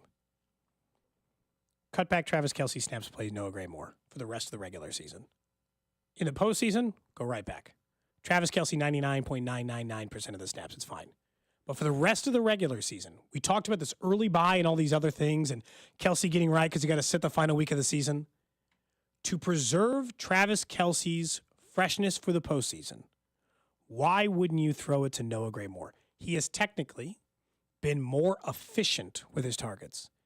And a per yard, per target basis, if Noah Gray had the same number of targets as Travis Kelce, 88, Noah Gray would have like 80 more yards based on just per target. Now, look, we don't know. Like, I'm not an idiot. Do I think that Noah Gray's more open because Travis Kelce exists? I mean, yeah. The best tight end or the best safety, the best linebacker, they're on Travis Kelce. If he's not on the field, who do you think they're on, Drew? Gray. His job harder because of that? Yeah. Is Travis Kelce making Noah Gray maybe look a little better than he would be right now? Maybe. But, I mean, Noah Gray's been really good. They got 2 tight ends right now, combining for like 900 yards and 6 touchdowns through 12 games or 11 games. Yeah. I mean, it's working. I've been blown away by Noah Gray's development the last 2 weeks. He was wide open on that touchdown, the first one. For him to get 2 touchdowns and everything like that, even just across the, it hasn't necessarily been in, as you mentioned, his stats. It hasn't been a big sample size, but when he's been in the game, when he's been throwing the ball, it's not like he's not getting open. It's not like he's being, and some of it maybe when he's targeted, the ball is complete. Maybe he's getting, not necessarily schemed open, but he benefits from others, from Travis Kelce also being in at the same time, or D-Hop getting in at the same time. But everybody benefits from other people being in at the same time. He's shown that he can be, I don't know, would you call him a Kelce successor? I think Noah Gray right now, if he was the full-time starter for the Chiefs, he would be right at the fringe. But we looked at the numbers. He'd be like the 9th best tight end in the league. There aren't that many really good tight ends. There are very few Brock Bauer, George Kittle, Travis Kelce's in the league. There's like 5 of those. And then everyone else is just kind of they're all just dudes. Signing his extension, by the way, was well-timed by the Chiefs. Yeah. Couldn't have been done any better. I was a little surprised by the contract when it happened. I was like, oh, Noah Gray, huh? We're going on an extension there. Okay. And then now that you're watching him play, I'm like, thank God. Yeah. Thank God. I mean, they only tacked on 2 more years, right? It was a 3-year extension, but it really kind of tacked on 2 years. So over the next 2 years, here's what Noah Gray will make. He is a $4.5 million cap hit next year. He's a $7 million cap hit in 26 and a $7 million cap hit in 27. As a reminder, by that time, or at least one of those, they won't be paying Travis Kelce anymore. So, like, okay. I was going to say, it was like 3 years, $27 million, I think, or somewhere along those lines. And you're thinking, man, this is a steal. His cap hit is only $19.5 million over the next 3 years because of the signing bonuses. He costs nothing. How old is Noah Gray? 25. Oh. 25 years old. And I don't think even after he's done, Nobody can replace Travis Kelce. Like, nobody can replace him. He's the single greatest tight end in NFL history. Nobody's going to be Travis Kelce, but in terms of the guy that you can rely on for your offense, for an offensive, production standpoint, he's showing you right now that he's capable of being that guy. The point of replacing Travis Kelce's full production is Rashee Rice. That's the point, right? Rashee Rice was already becoming the new Travis Kelce, is kind of the idea. Yeah. Xavier Worthy is then your great number 2 Robin to the deep ball. But if Noah Gray is a league average tight end, well, now you got some weapons, right? Even if Travis Kelce decides to retire at the end of this year. We come back. They had mentioned the secondary. Let's talk about the defense, because the bigger problem is not in the secondary. I'll tell you what it is next. Cody and Gold. And sleep well. I was drunk. Brought to you by Heartland Men's Health, the leader in men's sexual health. Thousands of men have been successfully treated for low T, ED, and more, all with discretion and compassion. Make your appointment at heartlandmenshealth.com. 96.5, The Fan. Hey, it's Bob Fesco, and I'm here with Ryan Manning of Manning Roofing. We all know when a storm comes through, there may be a knock at your door with somebody trying to repair your roof. Inexperienced guys will be out and getting homeowners to open up claims. A lot of the times they don't show up for those adjustments. Photo takers might not document everything, and when the file examiner takes a look at it, it ends up in a denied claim or a partial. Give us a call. We'll go from there. Do what we did and set up your appointment today at manninggc.com or 816-448-8208. The choice is simple. It's Manning Roofing. Xfinity here. How can we help? Yeah, there are so many football games streaming this season. Can Xfinity Internet handle it? Oh, we know the game is only live once, so we built a network with all-pro speeds and low lag so you don't miss a snap. So I can yell, "He's open!" when he's actually open? Yeah, but the quarterback still can't hear you. Switch to Xfinity Internet and TV and enjoy instant access to your favorite live sports with the Xfinity Stream app. Actual speeds vary and not guaranteed. Streaming content limited to the U.S. Programming subject to change. Only at Lowe's, MVP's Pro Rewards members can get a volume discount on eligible orders as low as $1,500. Discount on eligible product only and reflected in quote. Restrictions apply. See Pro Desk for details. MVP's Pros Rewards program subject to terms and conditions. Details at lowes.com/terms subject to change. Every piece of land has a story. The Upshaw's right there is with a John Deere 1 Series tractor they call Penny. And this is Shaw. Shaw stands for skilled hands at work. When he's not cutting grass, he's cutting hair. So every person is different, from hair tight to head shape. And I feel like it's the same way in a yard. From front loader to backhoe, the Upshaws have the tools to DIY all day long. Run with us on a 1 Series tractor and start telling your story. Learn more at johndeere.com/radio. Make holiday magic this year with something beautiful and timeless from Diamonds Direct. A stunning eternity band, a pair of classic diamond stud earrings, something new and eye-catching from a world-class designer. Or maybe you're looking for that perfect engagement ring or a fabulous timepiece. At Diamonds Direct, we have the perfect gifts for the season, starting at around $500. Come and let our experts help you pick out that headliner gift. Or for some fabulous ideas, see the online seasonal gift guide now at diamondsdirect.com. You can even chat now with a virtual assistant for the ultimate convenience. Whether you connect online or in person, you're guaranteed to get the extraordinary value, ironclad warranties, and white glove service Diamonds Direct is known for. And to help make your purchase even more affordable, we've got special financing so you can spread out your payments. Get directions, details, special showroom hours, and our holiday gift guide now at diamondsdirect.com. Diamonds Direct. Your love, our passion. The election is finally over. Now you can get the cash you need. Imagine what you could do with $50,000. Pay off credit cards, do home improvements, or even pay off auto loans. Golden Oak's mortgage rate is 5.25%. There's no out-of-pocket costs, so call today and make no payments until next year. Call 913-890-GOLD. Golden Oak Lending cured my blues. 6.19 APR, FHA, 15-year, 20% equity, qualified credit. Additional terms apply. NMLS 114937. Inside the Huddle with Cody and Gold, each day from noon until 1 on 610 Sports Radio. Inside the Huddle is brought to you by Blue Cross and Blue Shield of Kansas City. Discover the benefit of blue on the official radio partner of the Kansas City Chiefs, 610 Sports Radio. Prescriptions require an online consultation with a healthcare provider who will determine if appropriate. Restrictions apply. See website for details and important safety information. Subscription required. Price varies based on product and subscription plan. Hi, I'm Dr. Peter Stahl, board-certified urologist and senior vice president of men's sexual health at HIMSS. In my 12 years of practice as a reproductive urologist, I've helped many guys with ED, and it has never been more convenient to treat than it is right now, thanks to HIMSS. It really wasn't easy before. You had to take time out of your day, come to a physical office and see a specialist like me in person. Now, through HIMS.com, you can get world-class sexual health care and a full range of treatment options for ED through a 100% online process. It starts with a free assessment from a medical provider licensed in your state who can determine if ED treatment is right for you. If prescribed, your medication is shipped to you for free. So don't wait. Join the hundreds of thousands of guys who've gotten help for their ED through HIMS. To start your free online visit and find ED treatment at up to 95% off brand name prices, go to hims.com/joy. That's hims.com/joy for your free online visit. Welcome to TGL presented by SoFi. Golf's newest league, live on ESPN and ESPN Plus. It's 2 hours of hammer dropping, overtime forcing, playoffs on the line golf. Tiger, Rory, and more of the best from the PGA Tour split into 6 teams. Learn more at TGLGolf.com and tune into the inaugural season beginning January 7th. Keep up, it's golf. Whether you're ordering wings for the game, whipping up a 7-layer dip, or ordering pizza, there's something about football that makes you want to eat. And this football season, Uber Eats has the best deals on game day food. No matter what you're craving, from 2-for-1 pizza to buy one, get one wings, Uber Eats will be dropping new deals each week, all season long. Uber Eats, official on-demand delivery partner of the NFL. Order now. Terms and conditions apply. See app for details. This Thanksgiving at Total Wine & More, find bourbons and Cabernets that you adore. With curbside pickup available and the lowest prices for over 30 years, you'll always find what you love and love what you find. Only at Total Wine & More. Drink responsibly, B21. Cody and Gold, weekdays starting at 10 on Kansas City's FM sports station. 96.5 The Fan, KFNZ FM and AM, HD1 and HD2 Kansas City, an Odyssey sports station.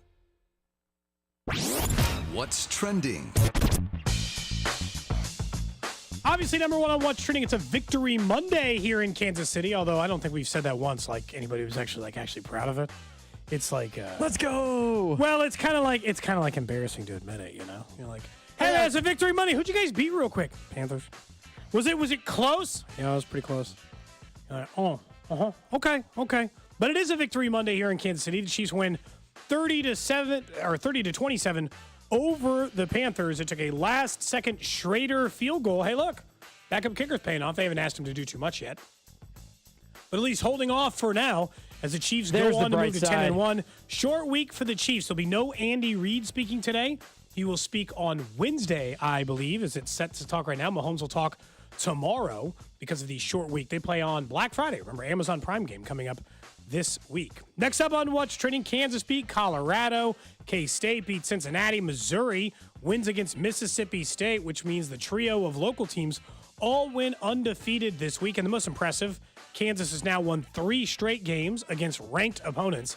Kansas State, Cincinnati's a bad team. They beat up on them. Missouri won the game fairly easily. So, I mean, those are wins you kind of expect.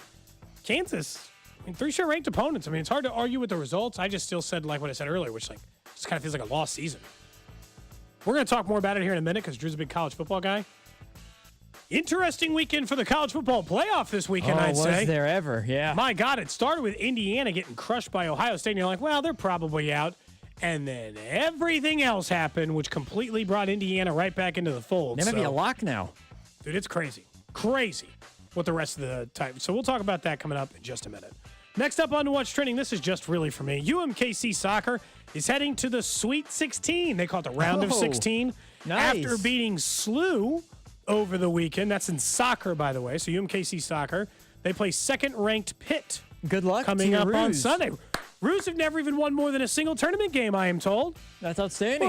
Come on, Round of 16, baby. That's only just, a couple more games. You're talking championships. How about that? Bruce basketball did not go as well over the weekend. Next up on What's Trending, Harbaugh Bowl tonight. Ravens-Chargers will take place on Monday Night Football over on ESPN. Highly anticipated bout between the two. If you're curious who you're rooting for, Chiefs fans, Ravens. You're in for the Ravens. You already beat them. You already had the tiebreaker against them. And you don't want 2 weeks from now to make the division like a one-game thing. If for some reason you lost to the Chargers, you don't need that energy in your life. Plus, the Ravens already have one more loss in the column anyway because they haven't had their bye week yet. They've got one more loss in the column than the Chargers anyway. So I forgot to tell you when we were talking about Kansas, as someone from the 913 points out, Kansas is the first team in college football history to be a team under 500 and have beaten 3 straight ranked opponents. Ludicrous. So there's some reason to smile as well for Kansas fans, right? Yeah, for sure. Even though they might not make a bowl game, I guess. That's what's trending here on Cody and Gold. Cody Tabb, Drew Nixon with you. We should actually is Rob still around? We should get Rob in here. I need to tell I need to tell a Kansas fan to their face they should be embarrassed. I'm going to go get him. Because I think that they're all like trying to ride high, and that's not the energy you should have right now. I need 5 minutes to tell Rob why he's wrong. I know, Kansas fans aren't going to like it, but come on, you blew it. Blew it. You must know it now. You must know it now. It's true. It's a fact that you had your opportunity and you blew it. Although I'm sure a win against 3 ranked opponents in a row feels good. Rob, Gold's not here, so I need you to stand in as the Kansas fan for 5 minutes.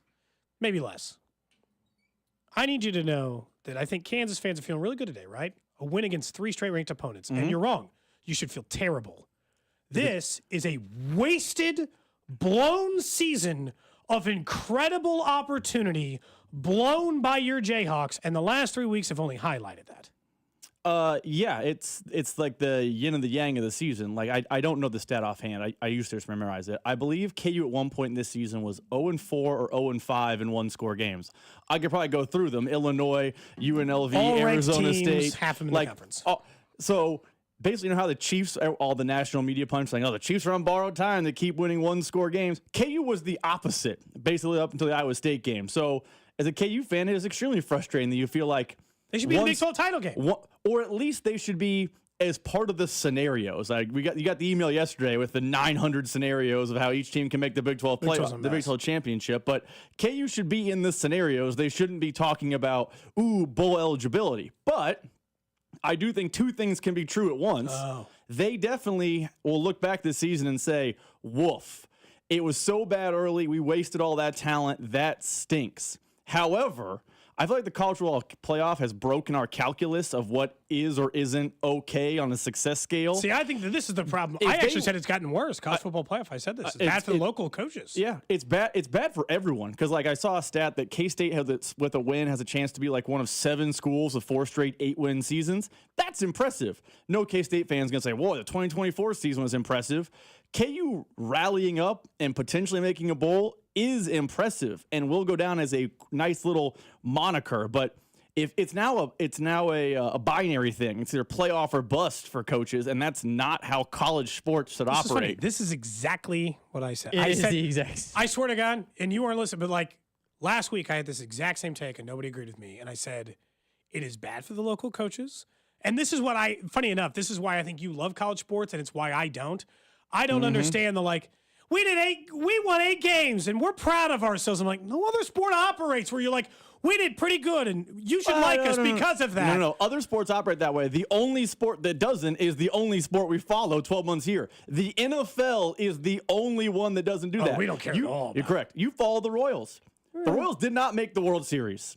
They didn't even win their division. But you know what? You're going to look back at 2024 and say, that is a success because we won. We made this huge jump. We made the playoffs. We won the wild card game. And they should be happy. I'm not insulting the Royals. But it's the same as making a bowl game. The difference is there are too many bowls, so too many teams are bowl eligible. But as we see other pro sports pivot this direction, most teams in most leagues make the playoffs, and there are a lot of teams across the country and a lot of sports that celebrate that the same way 8 wins is celebrated by college football fans. But I think this is where, I'm the opposite. I actually like it for the college football playoff because screw these coaches. You got to just because the problem with college football when there was only 4 teams is that 8 wins really was all you could do. Correct. You know? Yeah. It was like 2 different sports. That was your only accomplishment. You had no other thing to hang your hand on than 10 wins, baby.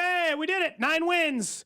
Mission accomplished. Now, Kansas State, we get to have in the conversations that I think existed for the tournament forever, which is if Kansas State's job opens for basketball or Kansas's job opens for basketball or Missouri's, we should always ask the same questions. Over the next 10 years, if you are Missouri basketball, what is the acceptable number of times you should make the NCAA tournament? What is the acceptable number of times you should make a Sweet 16? And in the rare cases, if you're like Kansas or Duke or whatever, you should also have a national championship. Rarefied air type deal. In those 10 years. For college football, now I think if you take the K-State job, it's open tomorrow. you should ask yourself the question that is, how many times should Kansas State in the Big 12 make the college football playoff in 10 years? And I think for any Power 4 team of any respectability, the answer should be 2. And this was an opportunity for Kansas and Kansas State and Missouri to all get one of their 2, and they all whiffed.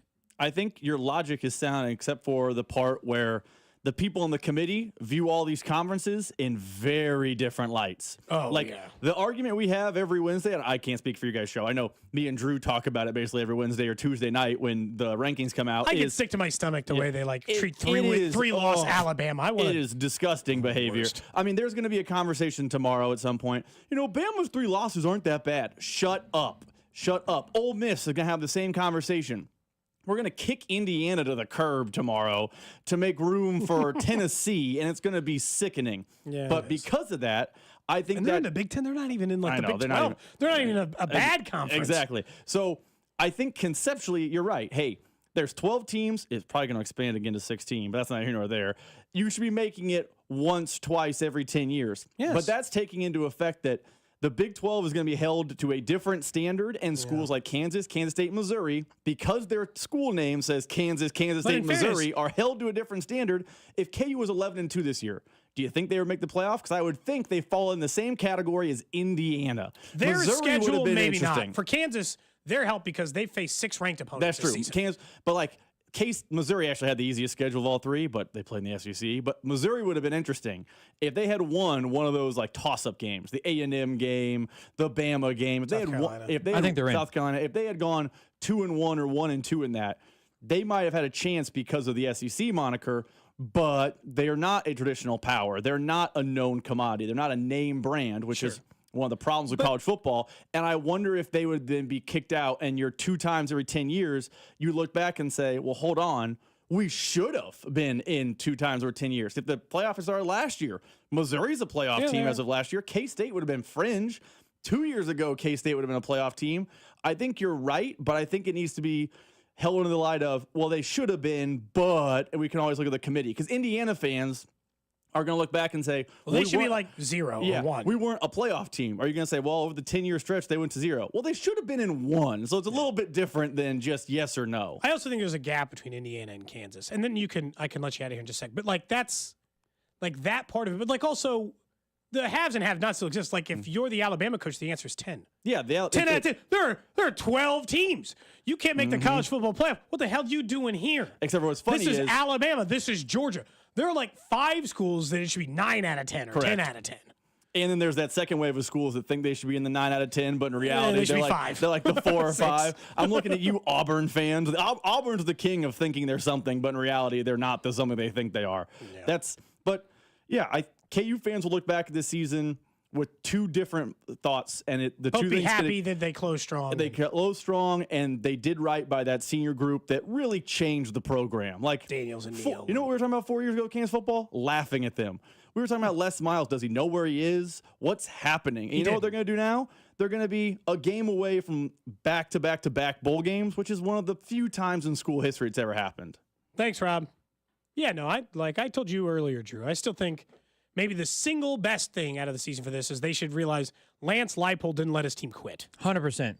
Didn't let him quit. That I think is the number one. That might be the number one takeaway. I said it on the podcast actually on this past Wednesday. Is there's some takeaways from this, and that one, of course, the bowl game is still alive, but Lance Leipold hasn't lost the locker room. Someone from the text line said, "I bet Drew feels not bad, but has some decent perspective that the Bengals are." The Kansas is basically doing what the Bengals are. Well, at least Kansas is winning and they're battling back.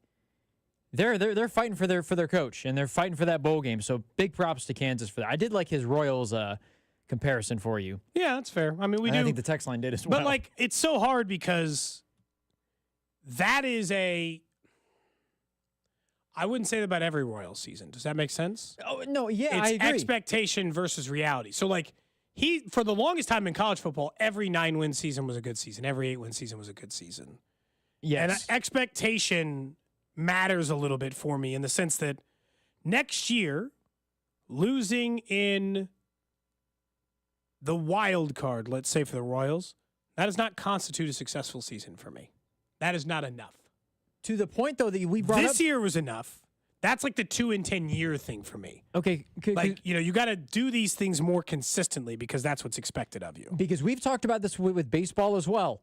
And baseball, in a way, Cody, as you've said this, if they get Juan Soto, the sport's broken. Baseball's not necessarily turning into the haves and have-nots because we've seen Arizona, of course, make the big run. Yeah. But I think we're in a lane where if there's any pro sport that you can maybe compare to college football in this regard, because it's almost open to whoever has the most money has the biggest advantage. Baseball's kind of like that. Oh, God, yeah. Not there's a whole other handicap. You're right. Where Kansas is like 8 wins is a good season, 9 wins is a good season because they're not Georgia. Kansas and a number of other schools are in like the AL Central where, 90 wins gets us in. Yeah, 9 wins gets us in, but when we go up against the big, like Kansas, they've been amazing, and who's to say they wouldn't be because they've been in every single damn game they played in. But if they made the playoff and they had to play Ohio State, are they really going to win? Are they really going to win that football game? Or if they play Oregon, are they really going to win that football game? Where if the Royals play against the Dodgers or they play against the Yankees, they fought well, but were they really going to have a shot against the Yankees in the playoffs this year? I think there's a comparison there maybe a little bit. If you were to take one pro sport and mesh it together with college football. Baseball is probably the best one.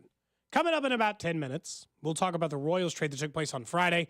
If you missed it, obviously they traded away former first-round pick Brady Singer and acquired Jonathan India and Joey Wiemers as new additions to the Royals. We'll talk about that in about 10 minutes. But easily the single most concerning thing to come out of the game yesterday was how bad the defense played. Honest to God, the effort looked bad. That was the worst game I have seen them play all season, especially considering the opponent. Look, I know since Bryce Young became the starter again, he has not been playing terrible football. He is 2-2. He has 784 yards passing, which is not a lot for 4 games, not even 200 yards a game. 5 passing touchdowns and 3 interceptions. He's not been playing terrible football. Good football? No, that's a stretch. Did he play out of this world, never to be stopped football yesterday? No, but it was his single highest rated game of the season. I think the problem's the pass rush, man. I think it all boils down to that. I am not saying that Najee Johnson is a flawless player, but my friend Pete, you probably don't know him. He put out the stat earlier. Najee Johnson was targeted a bunch again yesterday, he was targeted 9 times. They completed less than half of those passes for less than 40 yards total. He was not picked on completely. Did they throw at him? Yeah. But throwing at him is not letting those passes up. I think it all boils down to one very simple thing. They can't get to the quarterback. And the way they used to get to the quarterback was the blitzing. And now the blitzing isn't working, and there isn't a solution yet. Do I trust Spags to find a solution? Yeah, I kind of do. I do have a certain amount of faith to say that, yes, I assume that by the end of the season, Spags will figure out a better way to get that number. As it sits right now, Kansas City ranks 26th in the NFL in sacks per game. 26, man. And I think if you just saw more pressure or saw more successful, if you saw more successful, well, they were 3rd in the NFL last year, 3 sacks per game, including the postseason, where they were even better. The year before that, they were 2nd in the NFL in sacks per game. Drew, do I think it's an accident that those two things are directly aligned? No. Obviously, and they were 30th, by the way, in 2021. So they just rely on Chris Jones or they rely on the blitz. They cannot get home with 4.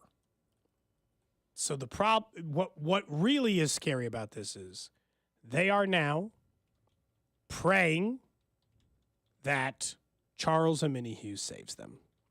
And I don't know if that's a good strategy, bad strategy. It is the reality of the situation. They are praying, please, Charles Omenihu, fix our pass rush. We're begging you.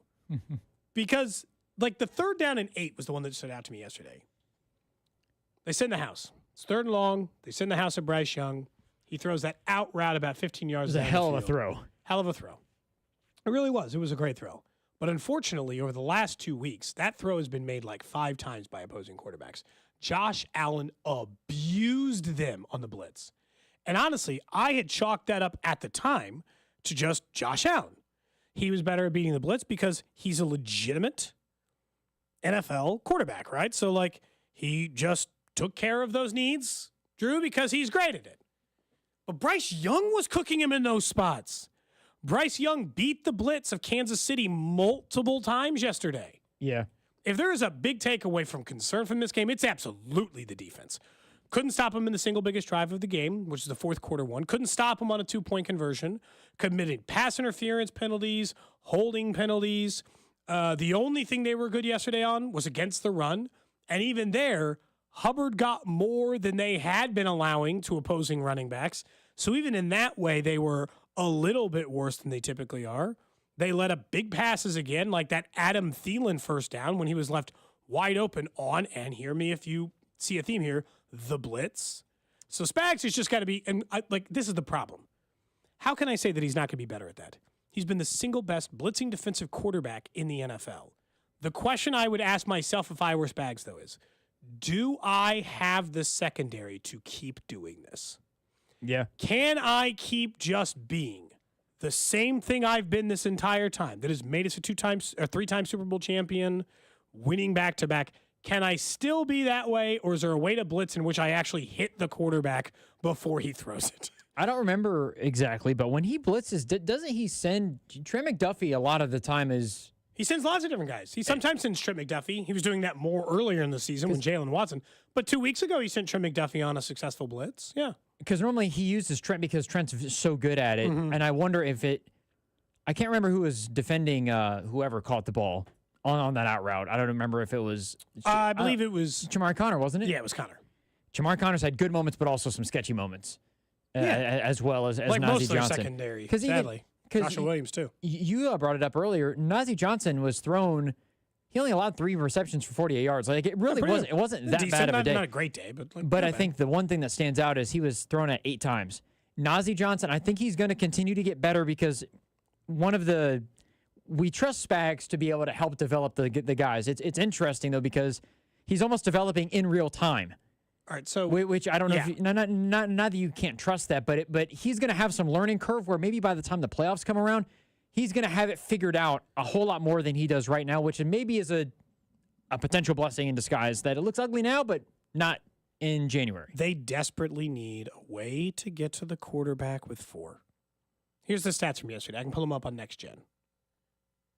Bryce Young was blitzed 40% of the snaps yesterday. So they just sit. Yeah. Wave after wave after wave after wave after wave at Bryce Young. He completed 11 of 14 passes for 123 yards. Nick Jacobs put that stat out over 41. Oh, man. And a touchdown. 9.6 yards per attempt. The blitzes aren't working. Yeah. And they're not working because you never get pressure under any other circumstance. So the Chiefs know when you're blitzing. And then when they know that they're blitzing, they found a way to take advantage of it. I am an optimist in this case. Because, again, I think Spags is the single best defensive coach in the league at defensive coordinator. And you have no evidence to support something contrary to that if you were trying to have an argument with me. Like, not you, just anyone. Yeah. The last 2 weeks, they're getting cooked on the blitz. Bryce Young was 21 of 35, 263 yards and a touchdown. So let's just do some quick math here, right? So if he was 11 of 14 on those, let's take away 14 of his pass attempts. I put him down to 21. Let's take away his other. So on passes that weren't a blitz, he was 7 of 21 for no touchdowns and 120 yards, Drew. So maybe cool it on the blitz. Yeah, but I know. Because when quarterbacks all got all day back there, but it's Aiden O'Connell. Does it matter if he's got all day back there? Does anyone care if Aiden O'Connell on Friday has too much time to stare down? Does he even have any? I don't even know who their leading receiver is after Devontae Adams left. Brock Bowers. Yeah, that's it. I do think, to your point, you mentioned this last year, though. And I think in the end it comes back to the secondary. But, the question can be asked, well, what do we make of George Karlaftis right now? Because he's not getting enough done. He had a good 3-week stretch, and he's been quiet since. Because it's Chris Jones and then there's nobody else. Last year, I remember you asking and bringing it up. What is what is the defense? Is the front four helping the secondary more, or is it the secondary that's actually It's helping obviously the front four that's causing the sacks here? Because last year, L'Jarius Sneed and Trent McDuffie were so good, maybe it helped the front four actually get to the quarterback a little bit more. Where now you don't have L'Jarius Sneed, and Najee Johnson is still learning. He's a young guy. He's been cooked at times. You still got McDuffie, but even McDuffie has not been as solid, as dominant as you would think over the last couple weeks, or what he has been. So I think the secondary, in the end, it comes back to them more than it does the front four. And you don't have L'Jarius Sneed, and all of a sudden, wide receivers are open faster now against this Chiefs defense than they were last year. The front four has been needing that help from the secondary that they got last year. It's not this year. And I don't know how we evaluate George Karlaftis' season. Not good enough. But I think it's definitely in that realm of not good enough, where Chris Jones is having to do everything, and that's where you need. Because we're saying we need Charles Omenihu to basically save the front four. That tells you all you need to know about George Karlaftis and the rest of the line. We can talk about this tomorrow, because last year they had 10.5 sacks from Chris Jones, 10.5 sacks from Karlaftis, 7 from Charles Omenihu in a shortened season because he still had the suspension, and 6.5 from Mike Dana. Right now, 11 full games into the season, the leading sack guy is George Karlaftis with 4. Chris Jones only has 3. But I've watched Chris Jones play football, and I know he's working his butt off. Yeah. Turk Wharton 2.5. Mike Pennell 2. Dan has been in and out of the lineup. Dan has been hurt. Yeah. So he doesn't even have a sack this year, as far as I know. He doesn't. Mike Dana has 0. Charles Omenihu has 0.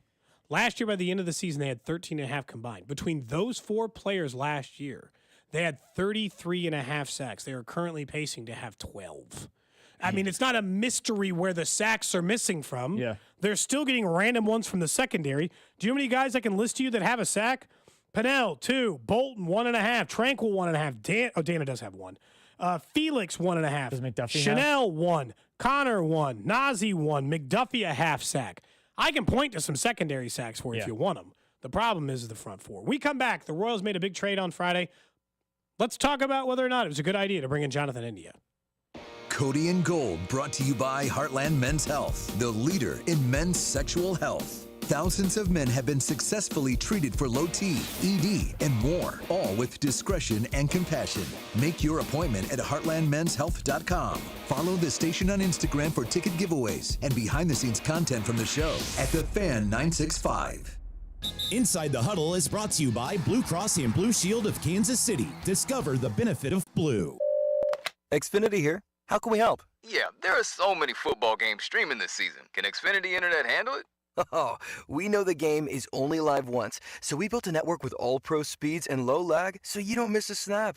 So I can yell, "He's open!" when he's actually open? Yeah, but the quarterback still can't hear you. Switch to Xfinity Internet and TV and enjoy instant access to your favorite live sports with the Xfinity Stream app. Actual speeds vary and not guaranteed. Streaming content limited to the U.S. Programming subject to change. This holiday season, make Park & Go your go-to for airport parking. With all covered parking, you'll return to a car that's safe from the snow and ice. The best part, Park & Go shuttle service is ready and waiting for you and your family the moment you park. No standing around in the cold. Fast, hassle-free, and open 24/7, Park & Go offers top-notch service at the lowest price. See why me and my family will only use Park & Go when we travel. Reserve your spot today at bookparkandgo.com. From our family to yours, happy holidays from Park & Go. Planning to propose this holiday? Shane Company is ready to help you find your dream engagement ring. We handpick the most beautiful diamonds and colorful gemstones in all shapes and sizes. So when you walk in the door, you can trust your rock is in stock.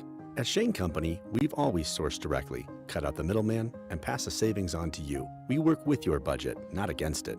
We'll also protect your ring for life with our free unmatched lifetime warranty. Come see us at shaneco.com and in-store. Shane Company, your friend and jeweler. Let's close out an exciting week of the NFL with FanDuel, America's #1 sportsbook app. And right now, new customers can get $150 in bonus bets if your first $5 wager wins. Let's build a same-game parlay for Monday Night Football between the Ravens and the Chargers. You guys know I got to go with my Chargers. Why do you think they call me Chargers, Dot? So I'm going to take them on the money line. I'm going to take the over on Herbert yards. I'm also going to take the over on touchdown passes against that leaky Ravens defense. All you need to do is use the promo code KFNZ to make every moment more this season. So stop by FanDuel, an official sportsbook partner of the NFL, and also 96.5 The Fan. 21 and present in Kansas. First online real money wager only. $5 first deposit required. Bonus issue is non-withdrawable bonus pass which expires 7 days after restrictions apply. See terms at sportsbook.fanduel.com. FanDuel is offering online sports wagering in Kansas under agreement with Kansas Star Casino LLC. Gambling problem? Can help with your best bet. Call 1-800-522-4700. Visit ksgamblinghelp.com.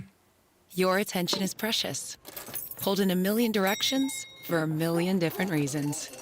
Blue Cross and Blue Shield of Kansas City works hard to make sure your health insurance isn't one of the many things distracting you from what's important. By making healthcare easier to navigate, we help keep your focus on the moments that matter most. Like dinner with loved ones. Letting you focus on you. That's the benefit of Blue. Learn more at BlueKC.com. Welcome to TGL presented by SoFi. Golf's newest league, live on ESPN and ESPN Plus. It's 2 hours of hammer dropping, overtime forcing, playoffs on the line golf. Tiger, Rory, and more of the best from the PGA Tour split into 6 teams. Learn more at TGLGolf.com and tune into the inaugural season beginning January 7th. Keep up, it's golf. Whether you're ordering wings for the game, whipping up a 7-layer dip, or ordering pizza, there's something about football that makes you want to eat. And this football season, Uber Eats has the best deals on game day food. No matter what you're craving, from 2-for-1 pizza to buy one, get one wings, Uber Eats will be dropping new deals each week, all season long. Uber Eats, official on-demand delivery partner of the NFL. Order now. Terms and conditions apply. See app for details. This Thanksgiving at Total Wine & More, find bourbons and Cabernets that you adore. With curbside pickup available and the lowest prices for over 30 years, you'll always find what you love and love what you find. Only at Total Wine & More. Drink responsibly, B21. Hey, it's Matt, your leaf filter trusted pro. Gutters are an often neglected part of the home. They're also one of the most important. Clogged, overflowing gutters can cause serious problems like foundation damage or basement flooding, which can cost thousands of dollars to fix. Let's face it, cleaning gutters yourself is not only a hassle, it can be dangerous. But when you get Leaf Filter, you'll never have to worry about cleaning clogged gutters again. Get started today by visiting leaffilter.com/rain to schedule your free inspection. If you decide to move forward, we'll professionally clean, realign, and seal your gutters before installing our patented stainless steel micro mesh system. Leaf Filter keeps out everything but the water. And it's backed by a lifetime transferable no clogs warranty. So you're protected for good. We're in your neighborhood and ready to help. Visit Leaf Filter today for a free inspection and estimate, and you could save up to 30%. Visit leaffilter.com/rain. That's leaffilter.com/rain.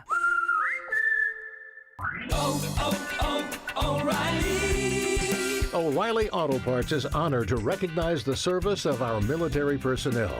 To show our appreciation, O'Reilly Auto Parts is proud to offer a 10% discount on many items to all active duty, reserve, veterans, and their dependent family members. Exceptions apply. Get details at O'Reilly Auto Parts. O'Reilly Auto Parts. Arvest Bank, believing in the power of serving others. Arvest Bank believes in the power of serving others.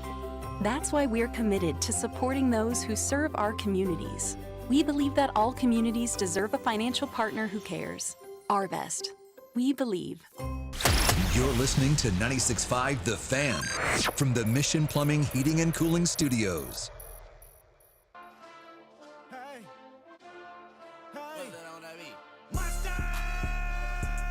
Well, what are your thoughts on it, Cody? Did you listen to it? I did. It's great. I think one time the text line gave me a hard time for this. I think Kendrick Lamar was one of the most talented musicians in the last 10 years by far. Like top three. Oh, in the last 10 for sure. Top 3. I mean, just incredible musician. Doesn't matter which part. And I get it because, there's always, half a society. It's like, rap, that's not him. He doesn't play like a guitar. It's like, I'm just telling you, man is incredibly talented. I listened on the way home. Not kidding. And I had to go drive to get my the car looked at. Right? I had to go to the body shop. I've never been in an accident. I was in one fender been. I never had go get a car fixed by a body shop because I got rear-ended, right? Yeah. It feels like they should do more work to see some of the things are wrong before they just toss out. So essentially the initial estimates they give me are for the things they can see. But they're like openly telling you, like, man, I don't know what else is broken in here. Like, once I get it up on the thing, there could be a bunch of, like, I might have to stretch the metal out to, make the bottom fit the way. You're like, yeah. So, I mean, it could be literally anything under there. It's like going in for exploratory surgery. Now, in fairness, this is probably the way they traditionally do it. I got nothing against this place has good reviews. I just wasn't prepared. I just wasn't prepared for how loose of an interpretation. I will say, for just the things they can see, their insurance company ain't gonna be happy. I mean, it was probably. I can guess. I mean, it's a brand new car. Yeah, exactly. So, like, I just bought it in the spring, thanks to Volkswagen Lee Summit. But I mean, I think it was like $5,000 just for the stuff they could see. Just for the stuff they could see? They ain't even done any digging yet. Well, they got to replace the whole bumper. They got to fix the tailgate. They got, like, there was like a tail light. There was like a thing on. It's like, I mean, your car's gonna be brand new. Quick question. Again, almost. Quick question. So, probably like a month into the, like you hate to happen, but it's always going to happen. Month into the owning the car, somebody obviously gave me a little door ding. Tiny little dent right below my handle on the driver's side door. And it scuffed a little bit of the paint. So it's just like a little tiny streak of black. Is it out of line to ask the body shop to just like put the paintbrush in there for like 2 seconds? You got to do the bumper anyway. I'm not asking for any real work. I'm not even saying like make the tiny little dent go away.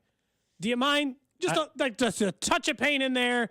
That way, you can't notice it as much. Is that out of line? I don't think it's out of line necessarily, but I think you should ask it in a way that's, hey, so I noticed that this was also on the side of the car. Not saying it's from this incident, but is there any way that we can include this? Is there any way to fix this? Like in a way, don't ask them if they can fix it. Just say, is there a way that we can, fix this? Is there anything that needs to be done? And then we'll be like, you know what? We'll take care of it. They might offer it to you. And they'll be, oh, sure, thank you. So, I'm just, Someone asked if you've come up with your song for the defense yet. I haven't yet, but it's coming now. At this rate. Are you kidding? I don't know that I have a choice. I think I'm going to have to spend my entire Thanksgiving break working on it. From the 913, it said, sounds like when my wife gets her hair done, she doesn't know if she's getting it for $400 or $600. For hair? Well, she's getting color and highlight. This is the way it works, man. Hair is crazy. What are you up to for a haircut, Drew? $40, $50? Oh, yeah. And that sometimes is not necessarily like before tip, but a haircut for me is like $45 or whatever, and then you get the tip on top of it. My brother, with tip, he got his haircut last week, $100. $100? And this is Florida. This is in West Palm Beach, Florida. I don't know if that makes any difference. I mean, it might cost my wife $200, $300, $400, but she only gets her haircut 3 times a year, right? And I think like we're at a similar ratio. There's no like I have to get a haircut once a month. She gets her haircut twice a year. If you go to a barber, then I think they're gonna do you up right, obviously. But if you even go to Great Clips or somewhere that's like generic, even that's getting, I think, up there in price compared probably to like $30. Like I bet if you go to like a Supercuts, I bet it costs you like $30 for a haircut. That's what it used to cost for me to get my haircut. A barber though is proper. So 816, my barber and a haircut is $6 and beard trim is $16. Where are you going? Where are you going? Don't gatekeep. Where are you going? Tell the rest of society. I didn't even get a beard trim, and my haircut's $35. It's a good haircut, but like $16 for. I mean, is this guy like in someone's basement with a straight razor? $16 for a cut and a beard? Are you bald? I don't know if haircuts are turning. They're not turning into tattoos. But if you get it, like some of my every single one of my tattoos, the most expensive tattoo on my body is $100, and I've got 5 or 6 of them. Haircuts now, which are not permanent, are $100 now, and I know that they do them right, but man, from the 913, Great Clips is $20 with tip. It's a very good deal. With tip or no tip? I'll be honest, man. I've gone the cheap haircut route a number of times. I have recently settled back into going to like a real barber. I'll pay the difference. I'll be honest. The quality of haircuts I've gotten at like name whatever chain place, and it's not been like a Great Clips. It's like the middle tier probably of that. Man, I'm not doing that anymore. I want a good haircut. Someone said they're at $110 a month. But they're a 37-year-old who colors their hair because they can't accept they're going gray. So, the coloring on it definitely is going to uptick the the price of it for sure. I mean, you should go with the frosted tips and be blonde. like true. Then you go. Me, yeah. And you only have to get it done one time. Thanks again, by the way. Ryan Randy, man, came in, made your hair look good. Yeah, very, very good. And I think it's going to be hanging around in February. We're still going to see some frosted tips in January, February. Coming up in about 10 minutes, I'll tell you why there's one reason to never, ever, ever panic on a season for the Chiefs, even if you think it's the obvious one. But on Friday night, Royals broke some news. They traded Brady Singer for Jonathan India and Joey Wiemers. And I got asked a lot this weekend, do you like the trade? I am lukewarm on Jonathan India as a player. That's the truth. Like, I'm not going to try to, claim I thought something different before or I felt something different before. I am lukewarm on him as a player because I've seen a lot of players come through the Royals organization who are light-hitting infielders who have at times in their career gotten on base. The difference here is that Jonathan India doesn't just get on base well. He was one of the 10 best players in baseball at taking walks last year. The problem is he'd be one of the 10 best on-base guys in the league if he hit a lick. So the problem with Jonathan India is that if he doesn't walk, I won't go as far as say he's a useless offensive player. He hurts your offense. He can't be your leadoff guy. He's not a solution to any of your problems. If he doesn't get on base, he's essentially Michael Garcia. And he will get on base more than Michael did last year. There's no doubt about that. But he doesn't hit for enough power. He had 15 home runs last year, 8 of which would have been knocked out of Kaufman. So he's got to play. He's never won a Gold Glove or finished as a finalist for, he's never finished third for a Gold Glove. So he's not giving you a lead. He doesn't steal bases. He steals some 10, 15 a year, but he's a limited base stealer. He's not 40, 50 a year, right? So he's not moving the base paths. He's not clogging them up, but he's not moving them through. His job and the reason why they traded for him is he gets on base. I know it sounds like I'm doing a Moneyball line, and that's essentially what I'm telling you. He gets on base. So just as long as that skill set never leaves Jonathan India, which it hasn't in his first 4 years as a pro, then I'm okay with them adding Jonathan India. But I'll tell you, I don't think that this is the only move. I still think another bat is coming or another starting pitcher is coming and all these other things. And I don't fear what this rotation is going to look like without Brady Singer. He was their 4th starter. Plain and simple. Waka, Lugo, and Reagans are their 1, 2, 3, and they'll be their 1, 2, 3 this year. Their 4th will likely be Chris Bubich, I think, based on the way they were talking about him in the Zoom call with J.J. Piccolo and speaking to him on Friday. They said, we view Chris Bubich as a valuable major league starter. That's how he put it. He talked about how good Lynch looked and Bubich looked out of the bullpen and how Marsh looked. But he specifically got asked about Bubich, and he said, we know he's good out of the bullpen. We value Chris Bubich as a valuable major league starter. The reason he ended up in the bullpen last year is because he could have never thrown the amount of innings they could have tossed at him coming back. They called it a rehab year from the beginning. When he was getting close to returning, they called it a rehab year. Singer had a perfectly fine career here. I guess that's something I'm curious about, 913-586-7965. How do you view the Brady Singer era? Because he was the only one of all of those pitchers they took back in that same draft that had a 5-year major league career. The next most successful one for the Royals is Daniel Lynch. He wasn't even on the major league roster the entire year. So the only guy that they got kind of right in that draft pitched 180 innings for you last year with a 3.71 ERA, is gone. But his thing is consistency. This is why I think you can find somebody to do what Brady Singer did, for the most part. His season last year was better than normal. It was the single best season of his career. Started 32 games, pitched 180 innings with a 3.71 ERA. He was a huge part of why they went to the postseason. He pitched one big at-bat in the postseason against Aaron Judge. Outside of that, they didn't use him.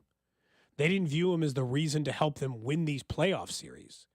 And if there's a chance that one of these young, Noah Cameron or one of these other young guys they really like can do that, or a free agent, well, then I view it. I view the Brady Singer era as you had a perfectly fine first-round pick who gave you league average starter for 5 seasons. He only started 124 games for the Royals. He had a 4.28 ERA. He pitched like 680 innings. he finished with one single Royals career stat. He's the single highest strikeout percentage of any starter with more than 500 innings as a Royal. Out of that, he was a perfectly fine starter for a good majority of the time he was here.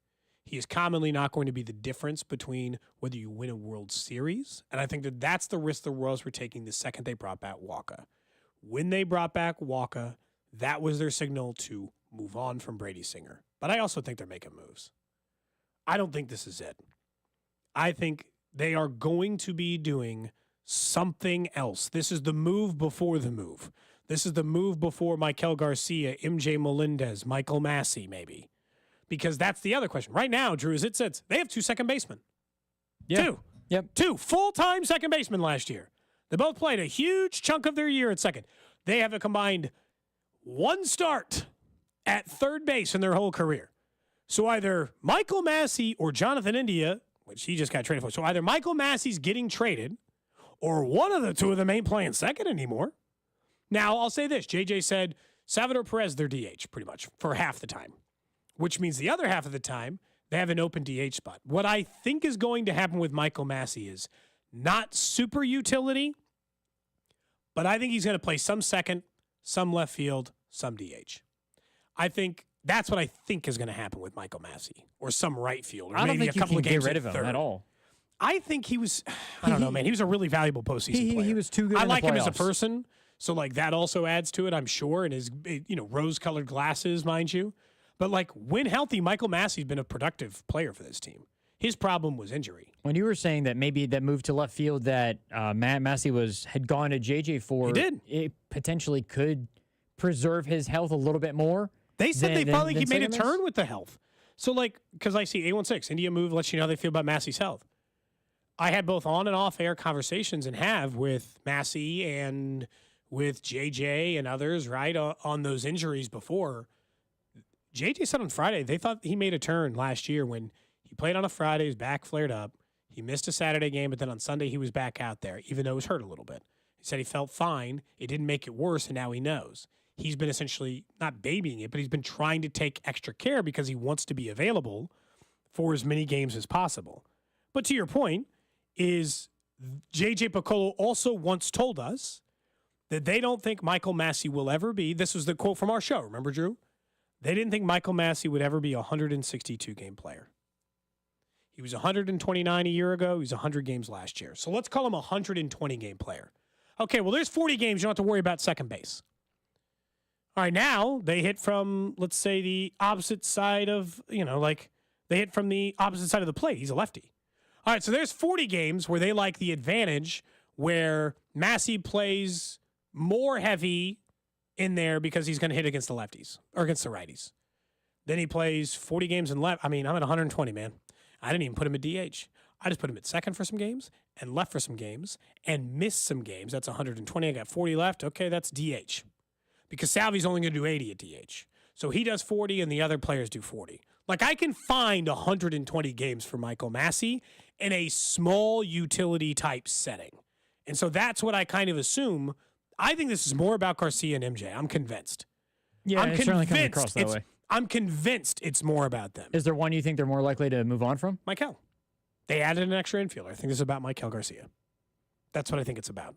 Maybe I'm way off base here, but I think that he's a part of another move that brings in a bullpen arm or brings in another starter, or they're doing what I think good franchises do. I'd asked JJ about this on Friday, and he had said, hey, we don't try to view it this way, but I asked because I thought it was worth it. The biggest thing that used to get complained about the old regime is that they never made any moves. They would just draft these players and then stick with them forever and just hope that they were right. And the really good small market teams, the Guardians, the Rays, the ones you respect, who do it well on a budget, they constantly make moves. They trade away popular players. They trade away players who are actively good for them or were good for them, all those things. They move guys like Brady Singer, who was a starter in this rotation, who started 32 games for you last year with a 3.71 ERA. They make those moves because they know it makes them better. And so, like, for me, I just like the small market teams are transactional, and that's what they're doing. Coming up in about 10 minutes, our friend Steven Certa is going to join us in studio. But for just a minute, I want to say something about Patrick Mahomes. And then maybe we can do the random question of the day when we get with Serta. Cool. The single biggest reason why yesterday for the Chiefs doesn't send me into like a cold sweat, which I couldn't blame you if it did, right? I mean, they almost lost to the Panthers. A kind of embarrassing feat. They have Patrick Mahomes and you don't. You know, like the Chiefs have Patrick Mahomes and every other team in the league doesn't. That's it. I know that sounds like, how are you boiling it down to the simplest thing in the world? Because they have Patrick Mahomes and you don't. Mahomes, that 33-yard run in the fourth quarter, that's who he is. Mahomes has 21 game-winning drives in the fourth quarter overtime. He has 5 this year when they have needed it more than ever. Like, he is just better in those moments than any other quarterback in the league. Last week, I had told you the reason why I thought the AFC title game was going to be Patrick Mahomes and Josh Allen is Josh Allen is the only other player that I think who's going to make the postseason, who I have consistently seen raise their level of play in a desperate have-to moment in the AFC. I've seen all these other ones wither. I've seen Justin Herbert and Lamar Jackson, who will go up against each other tonight, wither in big-time postseason moments. Not Patrick Mahomes. His team almost lost to the Panthers. Did they? No. Because in every game, like it just feels like, you know how we say he's like one step faster than the people he runs, Drew? It's the same way with points. So the defense carried Patrick Mahomes for a huge chunk last season. And for the early part of this season, the defense carried him through wins as well. In his first 6 games, he only had 6 passing touchdowns and 8 interceptions. Is he carrying them now? No. The defense isn't. So what did Mahomes have to do? Hey, Pat, defense stinks today. You got anything? Scored on his first 5 possessions, Drew, and in the final one to win the game. And if they needed a touchdown there, he just scored a touchdown. Like, I know this sounds simple, and it seems like a silly thing to bring up on a Monday where they scratched out a hideous win against the Panthers. But having Patrick Mahomes is worth way more than we ever give him credit for. Oh, yeah. It is the single most valuable asset available to you. Also, I guess the only question I would have is he gets older, man, how are we going to do about these runs? You think those are still there when he's like 34? I mean, it's not like he's running fast. It's not like he's not Tyreek Hill down the field, but he moves with some juice. It'd be really interesting. I don't know about the running. It would be really interesting to see how they build or construct, if they change how their construction is of the roster a little bit more, or like what they, like if they're not along the lines of them not, because they have gone in on getting weapons, but what is the personnel grouping look like around Patrick Mahomes, where right now, you know, he's able to carry he was able to carry Kadarius Toney, Sky Moore, Justin Watson to a Super Bowl and company to a Super Bowl last year. I don't know if he's able to carry a roster. He might be able to. No, that's why they traded for DeAndre Hopkins. He might be able to, but I don't know if he's able to carry a team at 34. I don't think anybody is supposed to. Like, we always go back and, like, we make it seem like every single year of Tom Brady's career, he was just, like, carrying some Jags. I know. He's always had the whole defense thing, and he's always had it. Yep. Like, he's always had a top 5 defense. His entire career, yep, he had a top 5 defense. What do you think Tom Brady didn't? Like, his first 6 years in the NFL, where everyone else putting them on the back and then him dragging them across the finish line in the biggest, most pivotal moments. Like, you'd be like, well, did he have some years later where he didn't put some big numbers? At 41 years old, he had 29 passing touchdowns to 11 interceptions. At 36 years old, he had 25 passing touchdowns in a season with only 4,000 yards at 11 interceptions. Did he have seasons where he threw 50 touchdowns? Sure. Did he have seasons where he threw 40? Absolutely. Threw 43 a second to last year. But, like, he just gives you what you need. He'll do just enough to win a football game. If you need 3 passing touchdowns tomorrow, I'll get you 3 passing touchdowns yesterday, right? If you needed 5, he'd have scored 5. Like, I really do boil it down almost that simply. When we come back, our old friend Steven Serta is going to join us to talk more Chiefs for the final hour of the show. We can get more into DeAndre Hopkins because the numbers, since he was added, I'll tell you that Patrick Mahomes is fine. This is Cody and Gold on your home for Kansas City sports. 96.5, The Fan. Brought to you by Heartland Men's Health, the leader in men's sexual health. Thousands of men have been successfully treated for low T, ED, and more, all with discretion and compassion. Make your appointment at heartlandmenshealth.com. Men, we hear it all the time. A man comes in to get his erectile dysfunction treated, and very soon thereafter, he tells us that his relationship is renewed. This is Jeff for Heartland Men's Health, and you should know that ED doesn't just affect you, it also often affects your partner. They can feel undesired, unwanted, they may even feel like you don't love them anymore. At Heartland Men's Health, we've successfully treated thousands of men for ED with protocols that have success rates well over 90%, which means if you're like most men, we can get you back to the guy you used to be. You could even last up to an hour or more and find you're performing like you haven't in years. So call us today and give your partner the gift of renewed love. Your first visit is only $99 and includes blood work, a medical consult, and if medically advised, a test dose. And if that test dose doesn't work in our office, your visit is free. Call 844-447-6600. That's 844-447-6600 or go to heartlandmenshealth.com. That's heartlandmenshealth.com. Heartland Men's Health, a Promenic restorative health practice. Your attention is precious. Pulled in a million directions for a million different reasons. Blue Cross and Blue Shield of Kansas City works hard to make sure your health insurance isn't one of the many things distracting you from what's important. By making healthcare easier to navigate, we help keep your focus on the moments that matter most. Like dinner with loved ones. Letting you focus on you. That's the benefit of Blue. Learn more at BlueKC.com. When you have an expert financial partner invested in you, you can't help but feel like a star. Like the new graduate opening their first investment account, the small business owner proudly adding a new location, or the young couple buying their first home. At Community America, we're invested in helping members achieve financial peace of mind with products and services tailored to each stage of life. Member owned, open to all. Community America Credit Union, invested in you. Spend more time with the family and less time in the kitchen this holiday with a little help from Hy-Vee. You'll find heat and serve meal packs for any size gathering with proud favorites like succulent turkey, honey glazed spiral ham or prime rib, plus savory sides and rolls. Choose from pumpkin, apple, or French silk pie and more. And in honor of our dedicated employees, all Hy-Vee stores will be closed Thanksgiving Day for time to celebrate with family and friends. This holiday, let us do the cooking while you get the credit. Only at Hy-Vee.